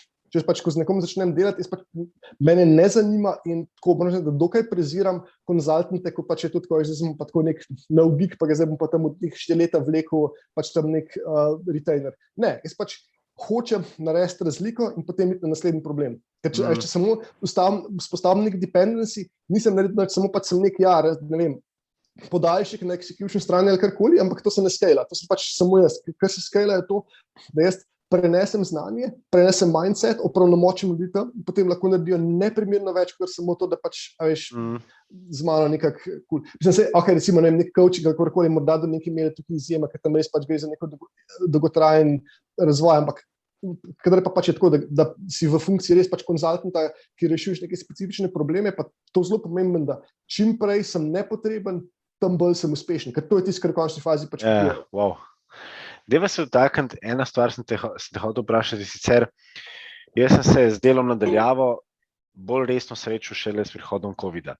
Ti si pa dejansko vodil ekipe nadaljavo, bil si del podjetja, ki je lociran v Silicijevi dolini, kar pomeni, da si večino časa bil na remote, oziroma si tudi veliko potoval, pa me zanima, kako ti gledaš na to? Vem, da je to, veliko ljudi je to šele zdaj srečalo v tem obdobju in je to nekaj novodobnega, ti si pa v bistvu to srečal že kar precej časa nazaj.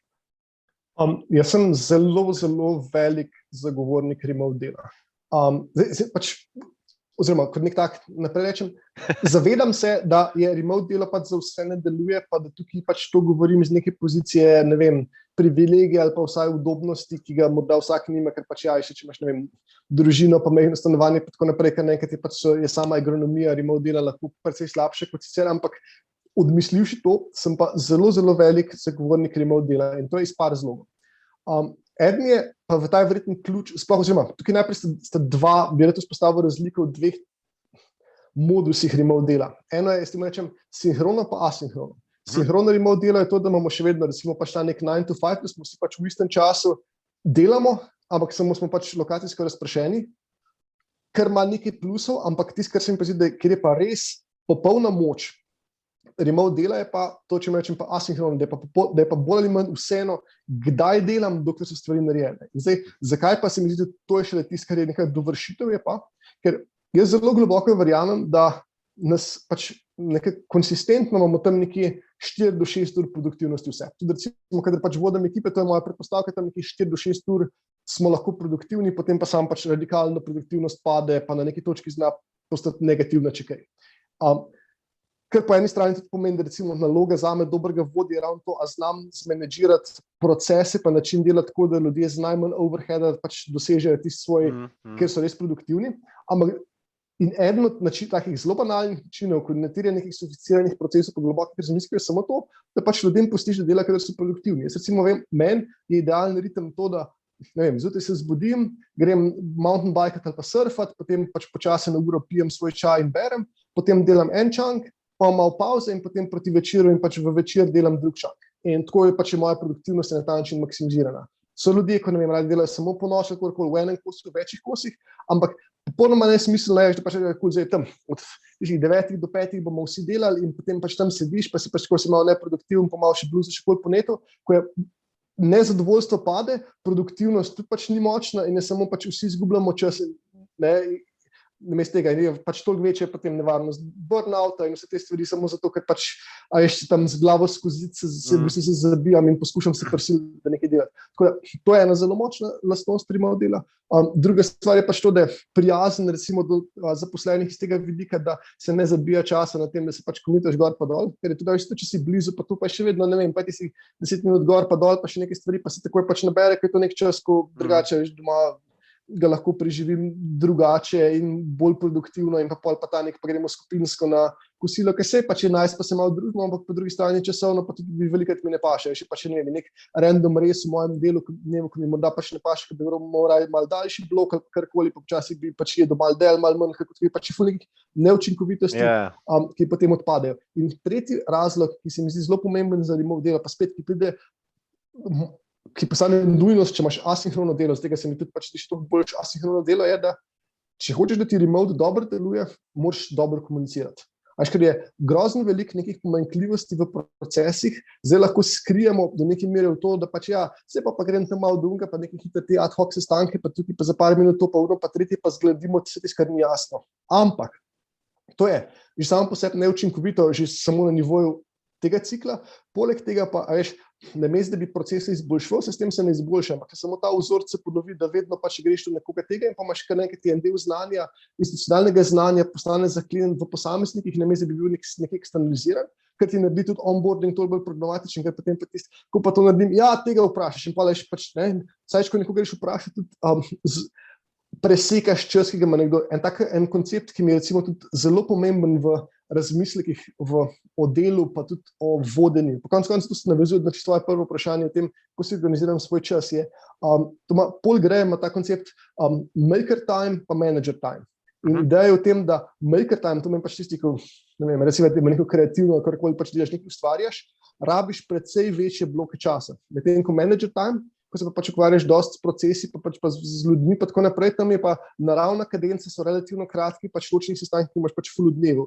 In kar je problem pa v tem, da ker so menedžerji tisti, ki narekujejo organizacijo dela na mikroravni, potem oni vsiljujejo svoj schedule vsem ostalim in to zelo fragmentira dan. In tudi to, da pač se zdi, pa se to ni toliko veliko, da tam nekoga nekaj vprašamo, pa skočimo neki preklic. Sej samo po sebi je to 10 minut, ampak to je 10 minut, ki je pač mene ven vrgel iz nekega flow, ki sem ga moral reševati problema, ko sem pač, in potem grem nazaj in pa porabim nadaljnjih 20 minut za to, da si pač celoten problem spet nekako zbašem v glavo, da ga lahko začnem produktivno reševati. In bolj kot to odstranimo, bolj kot to pač delegiramo na neke asinhrone metode komunikacije, ker jaz sam zberem, kdaj bom konzumiral ta neka vprašanja, kdaj bom interagiral s temi stvarmi, dokler je pač, ne vem, tam v 24 urah karkoli, lahko predvsej bolj to menedžiram in nimam teh upadov noter v delo. Vse to je do neke mere vidiš tudi kot simptom, pa nek tak polovični bliž to, ko imajo pa, ne vem, podjetja, ne vem, četrtke brez sestankov, pa neke quiet hours, tako naprej, ker je isti razmislek, ampak pač ni pripeljan do svojega logičnega zaključka. Je boljš kot nič, pa pač če ne moreš nič drugega, to je še vedno pač je fino imeti, ampak da se pa tudi neprimerno boljš, ampak seveda je pa to tisto, kar ni, tudi ko so se prej pogovarjali, ko ni vedno tako, da so pač vse stvari, da gre samo linearno, ampak je nek preskok kompleksnosti, koliko moram procese spremeniti in prilagoditi temu, da potem mi to tak način remote dela. Wow. Zelo dobro razmišljaš, se strinjam in mogoče bi pa jaz tudi te četrtke uvedel, brez sestankov. Se hecam. Deva se še dotakniti, ti si oče in pa soustanovitelj tudi prve startup šole v Sloveniji, Hekovnika, pa me zanima, kako si sploh takrat prišel na idejo, oziroma kako sta prišla na idejo? To je bilo zelo kolovinka, ker kot sem že rekel na začetku, sem že v srednji šoli sem zelo padel v umetno inteligenco in pač hotel nekaj na tem področju delati in potem par let zatem sem predaval Kiperpipi, na tem predavanju je bil tudi Kristjan Pečanc, ker me pač poslušal in pa začneva pogovarjati in sem se pač ful zaštekala, ker on je tudi bil takrat že zelo, je bil prepričan, da umetna inteligenca je pač tisto, kar je naslednja stvar, na katero bo on stavil in tudi je stavil celotno svoje početje in življenje na to v mnogih pogledih. In smo se pač tako začela malo dobivati, pa pač nekaj idej, kako in kaj iz tega lotiti. In takrat smo še imeli oba dva neko tako zelo naivno idejo, kako bova startup, ki bo naredil kar neko to splošno umetno inteligenco. Ampak zelo hitro je pač postalo jasno, da pač v Sloveniji tega ne moreš zares narediti, ker ni pač nobenega okolja. In pač Kristjanova ideja takrat je bila, cool, poberva šila in kopita in greva v Silicijevo dolino. On je od takrat tam še imel dosti kontaktov, ker je že pač tam v prvem pač .com valu imel en startup tam, se ima pač malo za tem, karkoli pa imel poznal je visije, pa tako naprej, pa pač že enkrat je svojo firmo predstavil v Silicijevo dolino, tako da čeprav takrat, zdaj danes spet to je tako big deal, ampak takrat je pa pač to ni bilo nekako vsakdanje, zdaj bomo šli po Silicijevo dolino, pa šli tam startup življenje, ampak on je bil pa eden od redkih ljudi v Sloveniji, ki je to naredil in je pač seveda rekel, deva to. Ampak jaz sem bil pač takrat upleten še v toliko nekih, drugih zgodb, pa samo, še gledališče, pa to polno pa tretje, ki jih nisem hotel pustiti takrat in mi to ni bilo všeč, da bi takrat pač zapustil Slovenijo in potem se pač bi šel, cool, kak drug način so prišel tega, kaj pa, če midva zgradiva okolje, ki nam bo potem nekoč omogočalo to, da bomo naredila startup, ki ga hočejo. In iz tega je potem nastal Hekovnik, ki je bil pač dobesedno to, da sva hotela postaviti okolje, ki pač in infrastrukturo, podjetniško infrastrukturo, ki bi jo midva rabila. Sicer do tega najnega startupa potem nikoli ni prišlo, ampak si pa domišljam, da premike v startup okolju in miselnosti Slovenije so pa definitivno naredila. Da mi poveš še, tudi ena izmed stvari, kjer si ti specialist in imaš ogromno znanja, je tudi ta product discovery. Tako da tukaj bi te tudi prosil, če nam deliš ogromen podjetnikov, nas tudi posluša, ki so že šli startupi čez verjetno neko fazo, je pa tudi dosti mladih študentov, ki pa še razmišljajo, ali bi šli v nek korpo svet, ali bi šli svojo pot. In me zanima, da nam malo sploh predstav ta proces razvoja produkta oziroma tudi pol product discovery, da bomo malo razumeli. Ja, to je zame je tudi, recimo, to data-driven pristop, samo da te podatki so pač drugačni, namesto da bi bili neke masivni kvantitativni podatki, gre pa za striktno kvalitativne. In pač ravno je ideja v tem, da pač se skupaj temelji v prvi vrsti na customer discovery intervjujih, pa potem kasneje uporabniških intervjujih. To pomeni, da greš ven in se pogovarjaš s potencialnimi strankami in prek tega nekako izoblikuješ čedalje bolj svoje razumevanje trga in pozicioniranje. To pač potem bo tako zelo iterativen pristop, kjer imaš neko pač najprej zelo grobo idejo, kaj bi rad počel. Na podlagi tega se greš pač pogovarjati z ljudmi, pa ne poskušaš ničesar in ne poskušaš prodati karkoli, ampak samo hočeš razumeti, kaj so njihovi problemi, kaj so poskusili v preteklosti, zakaj tisto, kar so poskusili, ni uspel, kaj je za njih uspeh, koliko je njihov uspeh vreden, in potem te feedbacke nabiraš in jih potem pač kar poskušaš iz tega ven potegniti par stvari. Ena zadeva je, hočeš najti vzorce, kjer se recimo problemi ponavljajo, pa druga stvar, ki hočeš najti vzorce, kjer se neke lastnosti podjetij ponavljajo, to boš ta prvo ti bo pol povedal nišo, ker zakaj ti boš v končni fazi hotel za nišo, je to, da boš imel nek dosti dobro definiran segment, ki mu boš ponudil neko zelo jasno zamejen produkt ali pač storitev ali karkoli, ki bo odgovarjal njihov glavni problem. Ker to je tisto, kar je najlažje skomunicirati. Pač je najhitreje boš potem, ne vem, črpal nek social proof, ker boš pač delal s podobnimi, najbolj boš razumel trg in tudi pač nekaj, recimo, nek taj klasičen problem, ki ga imamo, sploh recimo tisti, ki smo iz tehničnega backgrounda, je, da preveč cenimo različne featurje in se produkt razvija na začetku ful preveč širok in potem ga je tudi težko komunicirati, ker je, ja, pa dela to, pa uno, pa tretje in je pol tako pač all over the place. Namesto da bi pač razumel, okay, to je ena stvar, spet, to je ta obsesivni fokus, to je tisto eno, ki nam je najbolj pomembno. In pač skozi ta proces potem izoblikuješ, imaš pač neke prve hipoteze, jih malo prečistiš, greš naslednjo rundo customer discovery, pač ti malo prečistiš, tako pač sem pa tja skačeš do tega, da si izdelaš to, da gre pač se mi zdi tukaj ključno, da razumeš, torej, kaj sem že menil, eno je segmente, ki boš na začetku nagovarjal in to mora biti tako zelo specifično, recimo,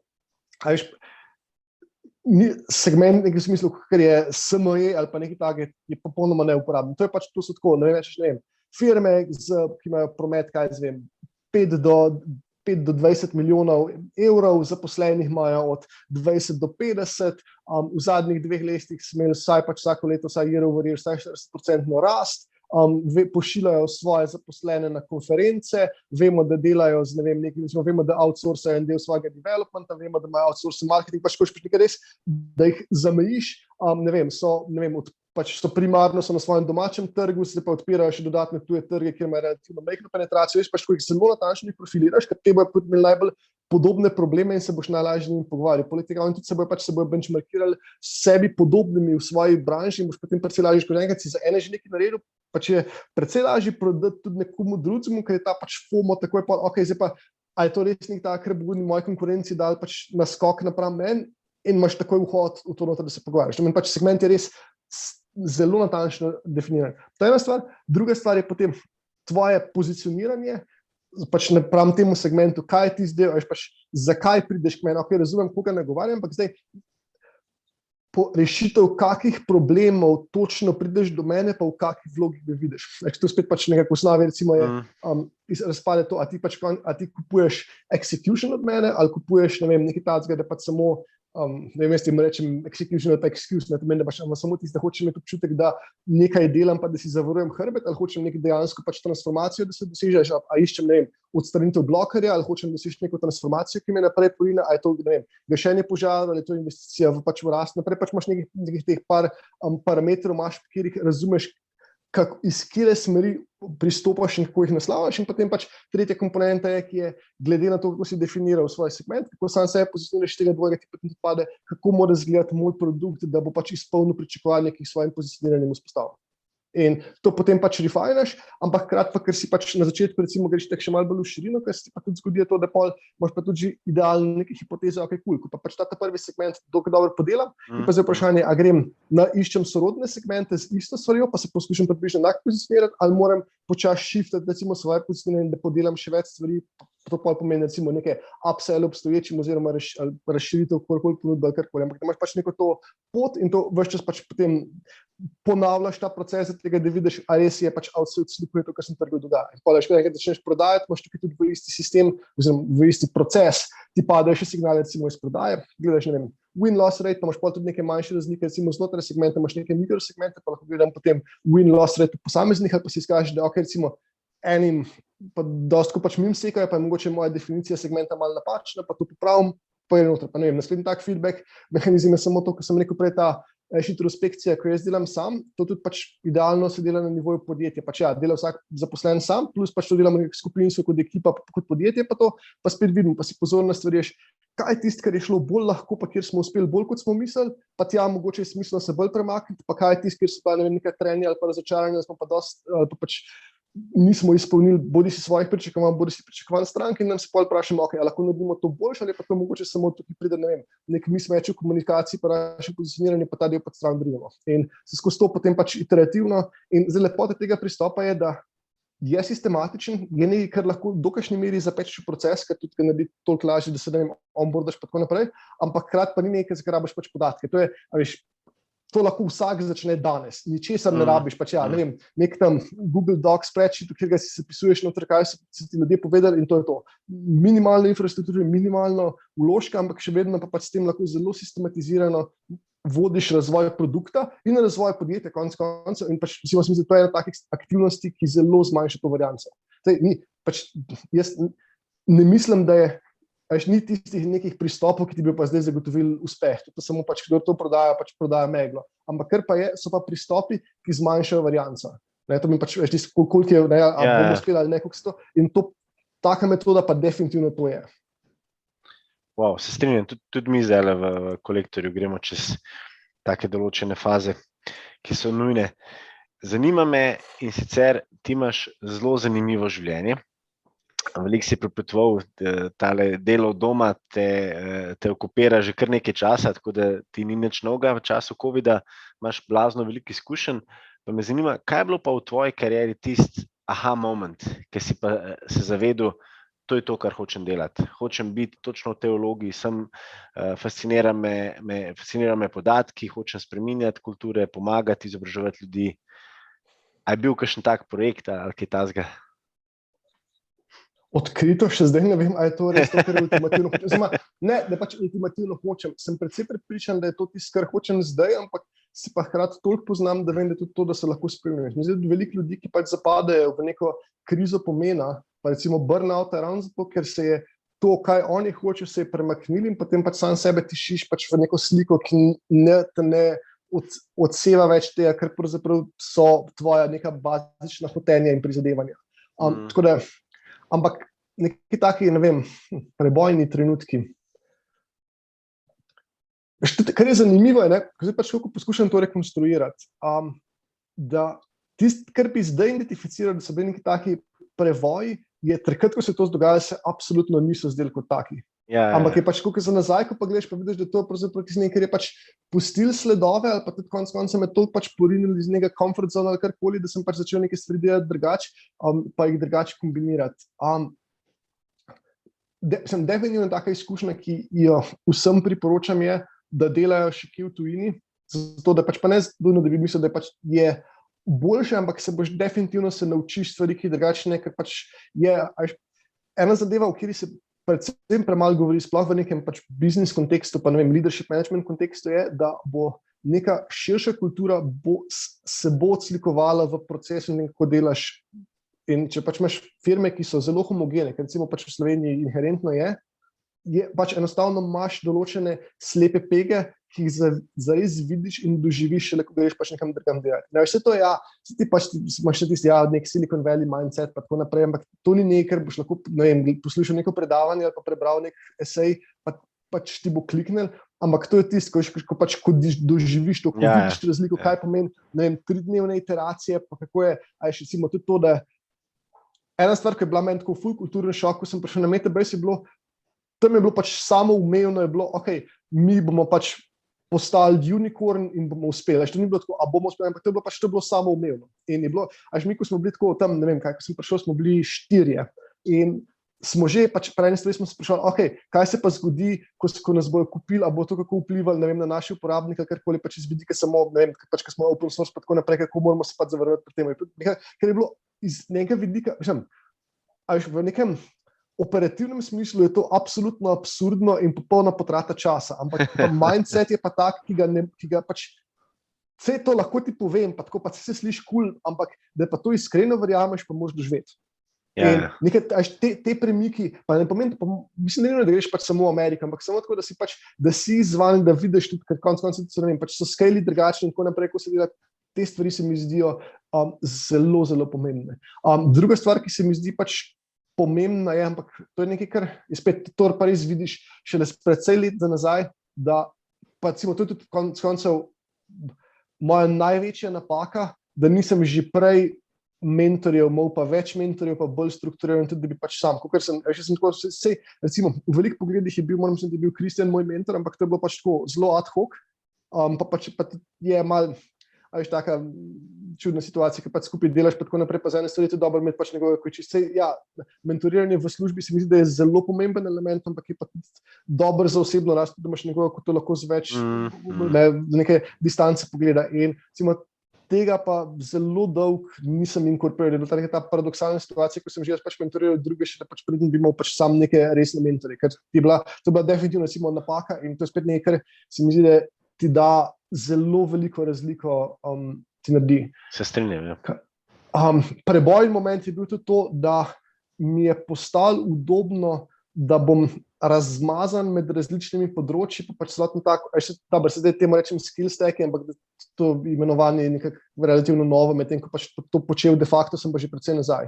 Ampak spet, sploh v Sloveniji je nekaj tako, ker je še vedno pač, kaj se mislim, vsaj pri mojih starših, pa tako naprej, ta ideologija, najdeš dobro službo in potem v tej službi pač to jahaš tam 40 let do pokojitve. Do konca, je bilo pač, vedno se je pač nanj gledali kot neko anomalijo, pa je tisto malo več, ne veš, kaj bi rad, pa se iščeš, pa tako naprej.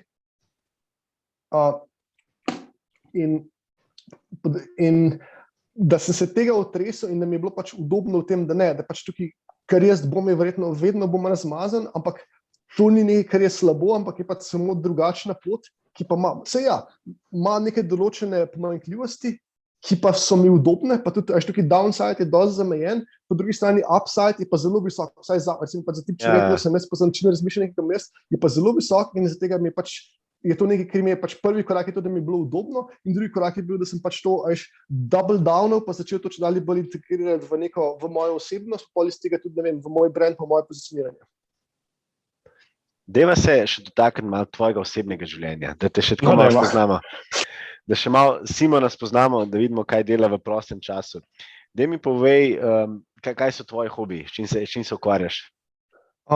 Že omenil sem, da zelo rad surfam, mountain bikam, tudi svoje dni sem tekmoval downhill, ampak tega je že davno tega, pa rad šraufam ali pa celo si še počasi domišljam, da restauriram starodobne avtomobile. Daj mi povej, ker sem te vprašal, kaj je tvoja ljubša hrana, si rekel, da ti gledaš na kuhanje tako kot na hekanje, se pravi, da se kar zgubiš noter. Kaj to pomeni? Jaz sem bil pač dolgo časa eden teh pač tipičnih, ne vem, geekov ali pa konec mladih moških, karkoli, ki pač ko moje kuhanje se je končalo tam nekje, ne vem, pri jajcu pa pri pašti.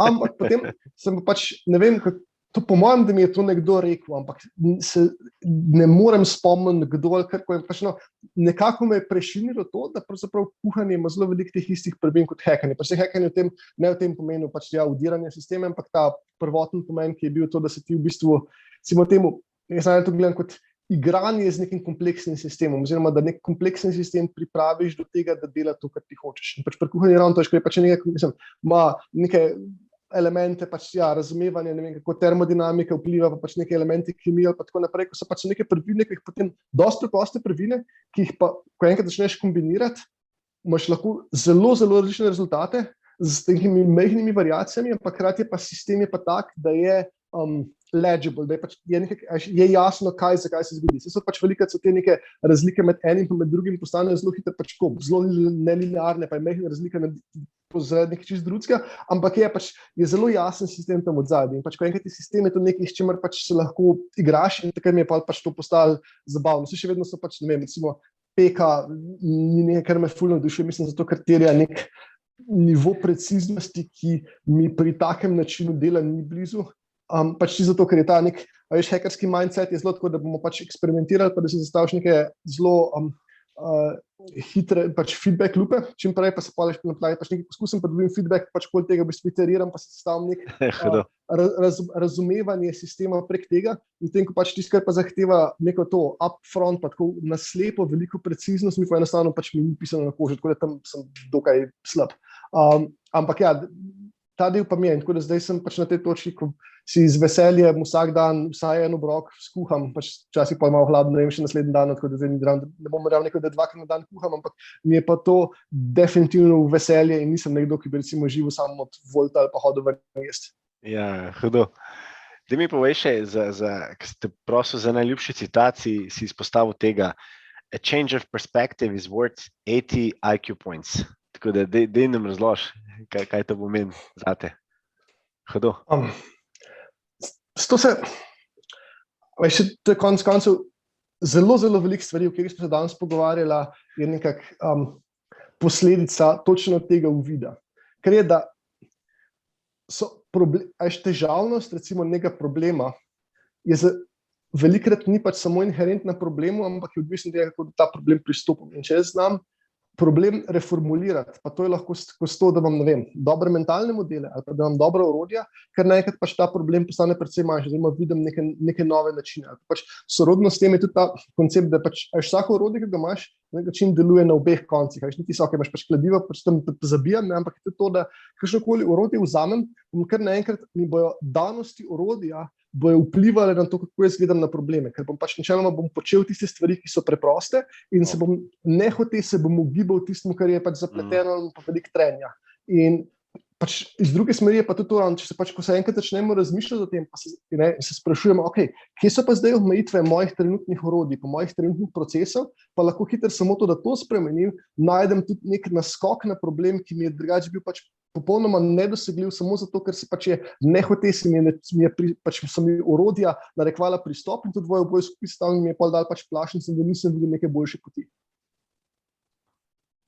Zanimiv in spet tak impresiven odgovor. Wow.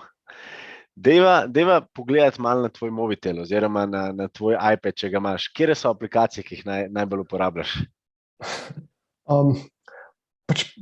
Jaz sem, ne vem, to, ko sem verjetno še boomer ali karkoli, da je moj primarni interfejs z digitalnim svetom je še vedno laptop, kjer je program, v katerem skoraj da živim, je Emacs, ki je zdaj že skoraj tako res praster. Nominalno je urejevalnik besedila, ampak zna pa tudi vse ostalo druge stvari od tega, da lahko pišeš noter outline, imaš to-do, imaš koledar, imaš email, vse mogoče se tudi ne uporabljam vse, kar znam, ampak zakaj mi je tako ljub je to, ker to je urejevalnik besedila, če hočeš, ki je hkrati programabilen in lahko kar sam sebe sproti spremenja. To pač napišeš nekaj koda, ki potem vpliva, kako deluje. Pač to tisti je zelo tako neposredno je nek material, iz katerega lahko gradiš. In si vedno pač neka ta drobna orodja, ki jih rabiš pač pri vsakodnevno ali karkoli, si lahko zgradiš. Vse to, recimo, ne vem, imajo, kaj zvem, školsko se govorimo makre, pa tako naprej, kar je podobno, ampak to je ravno to, kar sem prej razlagal. Pač bolj, ko je nekaj takega dostopno, pa manjše, ko je trening, da to uporabljaš, bolj boš uporabljal. In je pač, recimo, Emacs, ker je primarno bil razvit kot pač tekstovni urejevalnik, v katerem se je programiral, je seveda zelo dobro orodje za programirati. Zato je pač toliko lažje, pač preskočiš to, da programiraš sam Emacs sam in ga prilagodiš za neko uporabo. Tako da, čeprav ima pač pomanjkljivosti, pa se mu pozna, da je prazgodovinski, ampak še vedno je tako definitivno moj najljubši program in tudi eden tistih programov, ki mi je, ne samo, da ga rad uporabljam, ampak mi je tudi miselno orodje, ko razmišljam o drugih orodjih. Pa pač tudi kot njegovi plusi, kot njegove pomanjkljivosti, ampak ravno to, da je pač, kako še vedno obstaja neke te, da imaš res lahko gradnike, s kateri gradiš. To je tisto, kar me zelo žalosti pa skrbi pri smeri razvoja, ki je, da gremo čedalje bolj te neke walled gardens, pač aplikacije ali karkoli, ki so pač same zaprte in kjer imaš popolnoma naprej predvidene oblike interakcije in pač vse, kar je mimo tega, se nekako pač preganja ali karkoli. Oziroma, tega so mi tudi pač, mi je fascinantno vedno, kadar vznikne nekaj novega. Recimo, eden od razlogov, zakaj, recimo od teh nekih social medij, tiste, ki ga daješ najbolj uporabljati na Twitter. In eden od razlogov, zakaj je zato, ker me je fasciniral s tem, da je še čisto na začetku, ko se je pojavil, se recimo na Twitteru se je zelo razvil ta neke kvazi sintakse, recimo prek hashtagov, pa tega se danes tega ful manj uporabljam. V prvih dneh Twittera se je pa to ful uporabljal, ki so pač nadgrajevale pomen, gradili neko funkcionalnost in pa so ljudje pač skozi te hashtage in tako naprej, pač neko hyperlinkanje teh hashtagov in to pač gradili neka taka kvazi mini orodja ali pa bolj saj neke mini community pa tako naprej. Pač je bil ful ta močen element neke samoorganizacije in nekih ritualov, ki so se razvili, ker je Miranti zdaj misli, da to je pač nek medij, na katerem se gradi. Medtem ko po drugi strani, Facebook ima pa ravno pač nasprotno logiko, pa tudi nažalost, zdaj se tudi Twitter gre še dalje bolj v to smer, da oni si pa pač zgradijo nek feature in te pač te prisilijo, da ga uporabljaš na ta način, ampak ni pa nekih tako zelo spontanih načinov uporabe, pa recimo na Facebooku relativno malo. Oziroma se izženejo v nek nov feature ali pa spadajo stran samo zato, ker pač oni toliko agresivno kurirajo in newsfeed, da tako pač ne dobijo tistega pravega traction. Recimo Twitter je bil pa na začetku kanček bolj odprt glede tega. In ta stvar mi je pač, to je meni zanimivo, pač blizu so mi orodja, ki pač imajo nekak neomejen nabor uporabe. Tudi recimo z tega sem nepopisni ljubitelj Leopold, ker je pač iste stvari, pač lahko jih sestavljam, jih rekombiniram spet. Nek zelo preprost koncept, zelo preprosta affordance uporabe, pač tega, da tam te stad pa lukne, v kjer gre pač sestavljamo skupaj, ampak to pač kombinira se pa v nepopisno veliko stvari in hkrati pač tako zelo razumljivo, lahko se pač dekonstruira, ampak hkrati pa pač neke te majhne nianse pa mutacije tega pa pripeljajo te res pač fascinantne stvari. In tudi je igrača, ker imaš še zdaj to gromozanski community odraslih, ki z največjim veseljem pač gradijo in razvijajo nove metode sestavljanja in celo tako, da recimo pa Lego prevzame ene te stvari, da se pač vidijo pri drugih, kako sestavljajo neke svoje modele in je pač način uporabe nekega gradnika za neko novo funkcijo, ki je potem tudi pač postane kanonična v smislu, da recimo Lego komponira svoje kasnejše modele. Deva se vtaknem še podjetnik ali pa podjetniki, po katerih se zgleduješ ali pa jih opazuješ, da so na radarju tvojemu. Jaz imam tako nek tak, ne morem reči love-hate relationship, ampak to je vedno tisto, da je skoraj tako neka kletvica, da spoznaj svoje vzornike, ker pač bolj, ko se poglabljaš, karkoli bolj pač tudi vidiš neke pomanjkljivosti. Ampak recimo v mnogih, pač maske bom definitivno izpostavil pač iz dveh razlogov. Eden je samo zato, ker v neki, čisto če pogledamo zdaj celokupno zeitgeist, smo v neki svetu pomanjkanja pomena in pomanjkanja ambicij in neke zelo globoke specializacije, ki hkrati pač bolj, ko se globoko specializiraš, bolj se nekaj pač s tem se ti pač porežejo ambicije, je on nekdo, ki si upa razmišljati zelo ambiciozno, pa se ne pusti pač uokviriti v samo pač neko vertikalo, ampak pač jih prebija te vertikale in povezuje. To je nekaj, kar zelo cenim.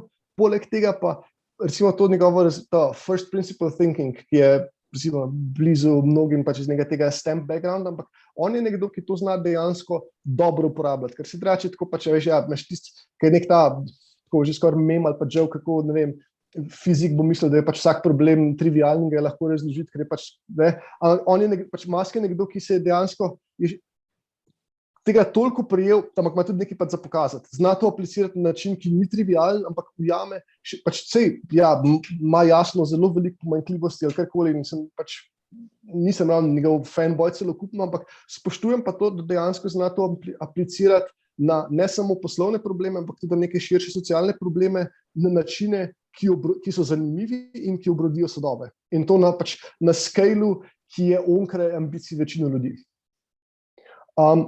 Drugače pač, ne vem, spremljal karkoli, ampak definitivno nekdo, kogar sem se zelo veliko naučil, je Samir Al-Sakran, ki je CEO Metabase, ki pač njega tudi čuti v neki obliki, da je bil moj mentor, ko sem bil tam. Ker recimo, zakaj mi je on zanimiv, ker on je v veliko pogledih je netipičen Silicon Valley CEO. Čeprav pač, ko vsi Metabase, tiste ima kljukce, ja, smo že neko, ne vem, veliko prisid investicijo, pa pač VC, ko so investirali, so tako pač Tier 1 pa vse.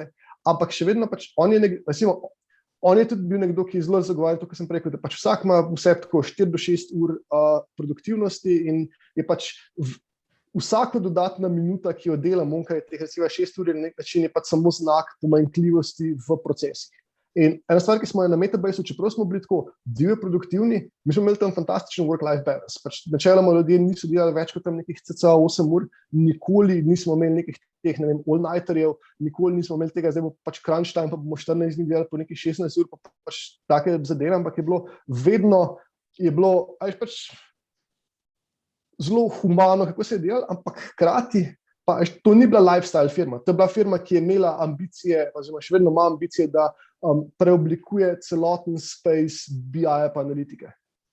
Ampak hkrati pa ni bilo tiste neke te obsesivne hustle kulture, ki se mi zdi, da velikokrat pač samo zakriva neko nesigurnost, pa pomanjkanje, pač nekih, ne vem, procesov ali pa nezaupanje v procese in potem samo tisti, pač tako z energijo in zanosom, pač vse enim evidentno uspe, ampak spet, če se pogovarjamo o tem, kako maksimizirati verjetnost za uspeh, mislim, da je pač predvsem bolj na tem, da znaš z neko mirnostjo in odločnostjo, pa hkrati ambicioznostjo pač pevati skupaj, ker samo tisti, hustle, ne, vsaka minuta, ko ne delam, nekdo drug dela in nekdo drug služi denar in jaz ga ne. To pač se mi zdi, da je, če nič drugega, če boš uspešen, boš še vedno uspešen v smislu tega, da boš zelo dober exploital nek lokalen optimum, namesto tega, da bi res nekaj takega prebojnega naredil.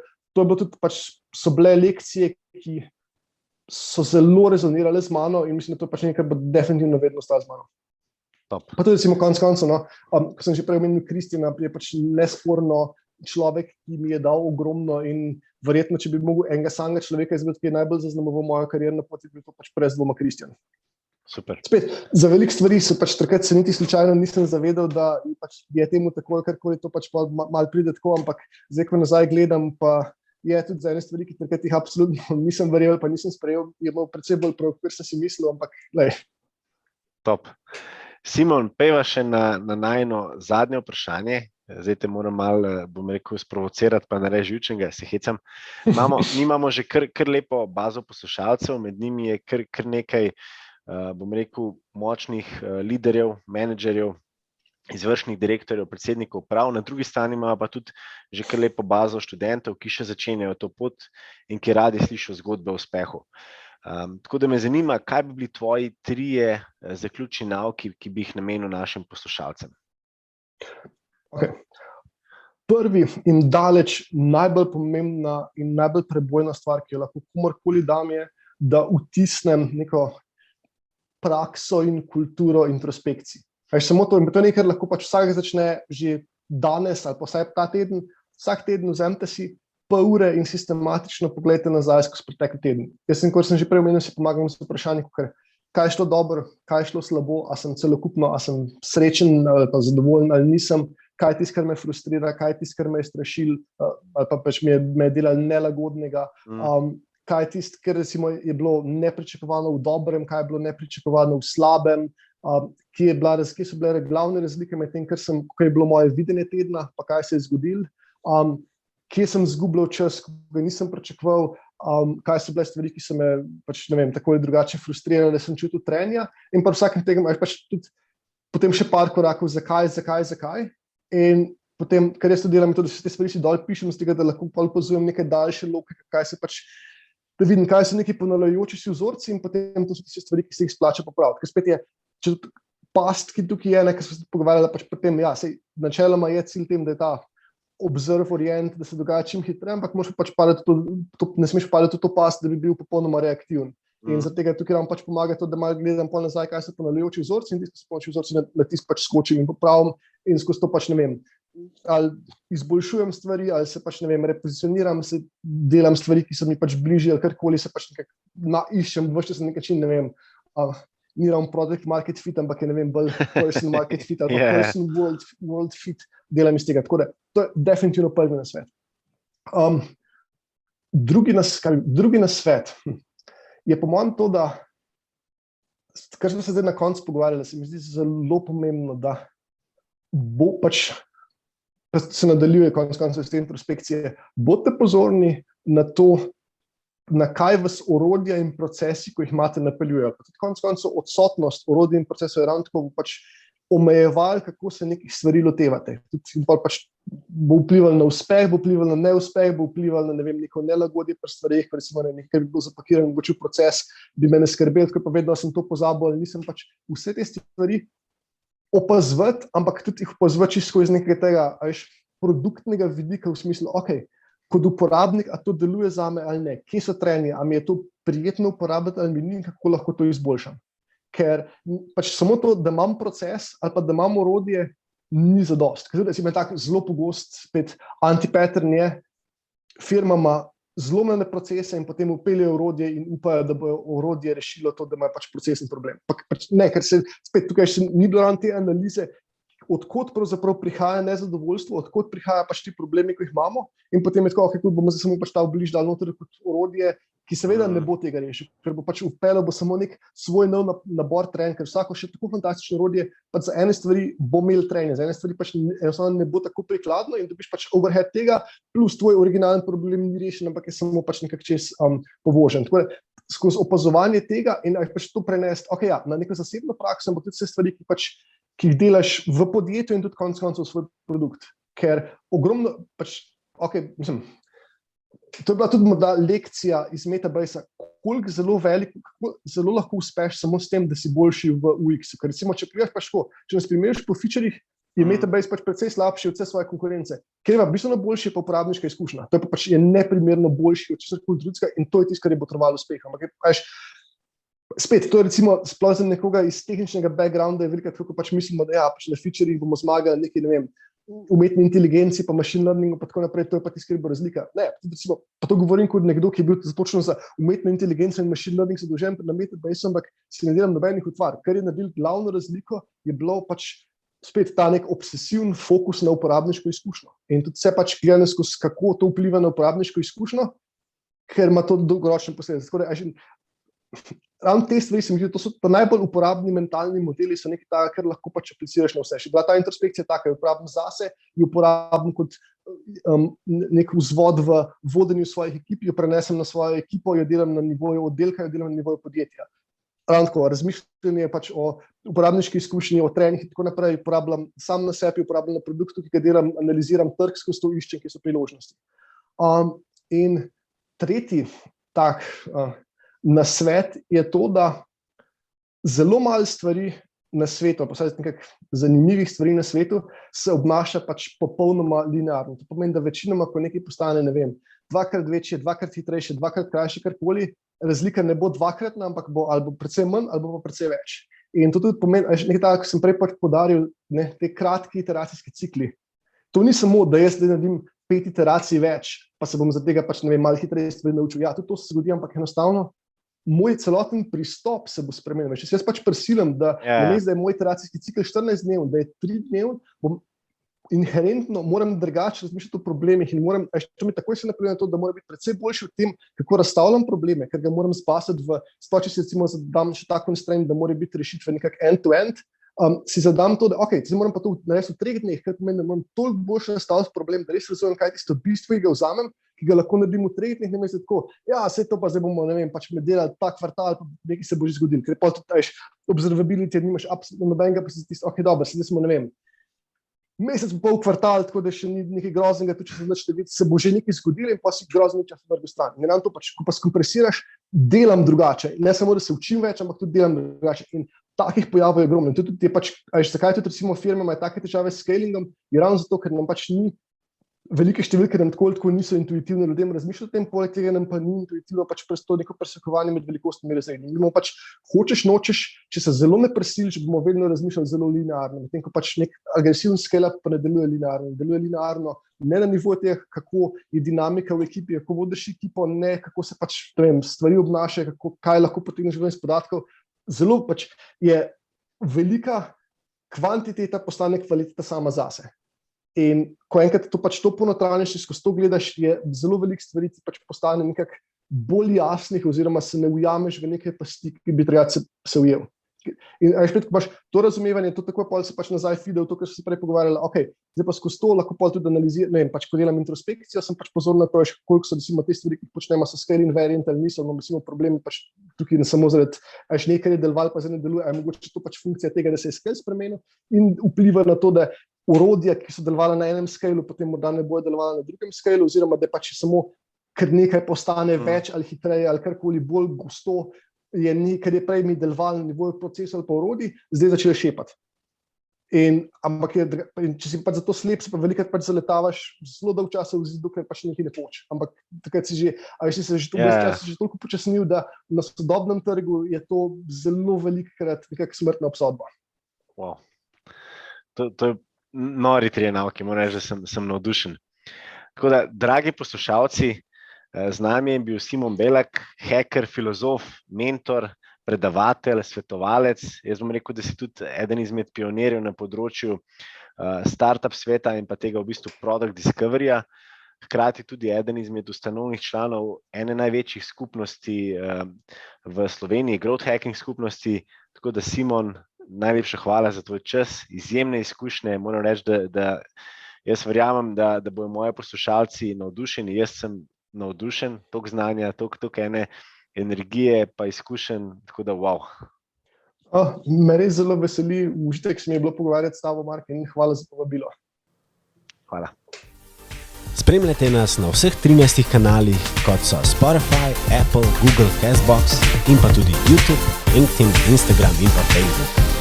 Kjer imamo že ogromno skupnost, kjer nas je preko 2000. Imamo pa tudi novo spletno stran beyondleadership.si. Se že veselimo vaših novih poslušanj in pa dogodivščin.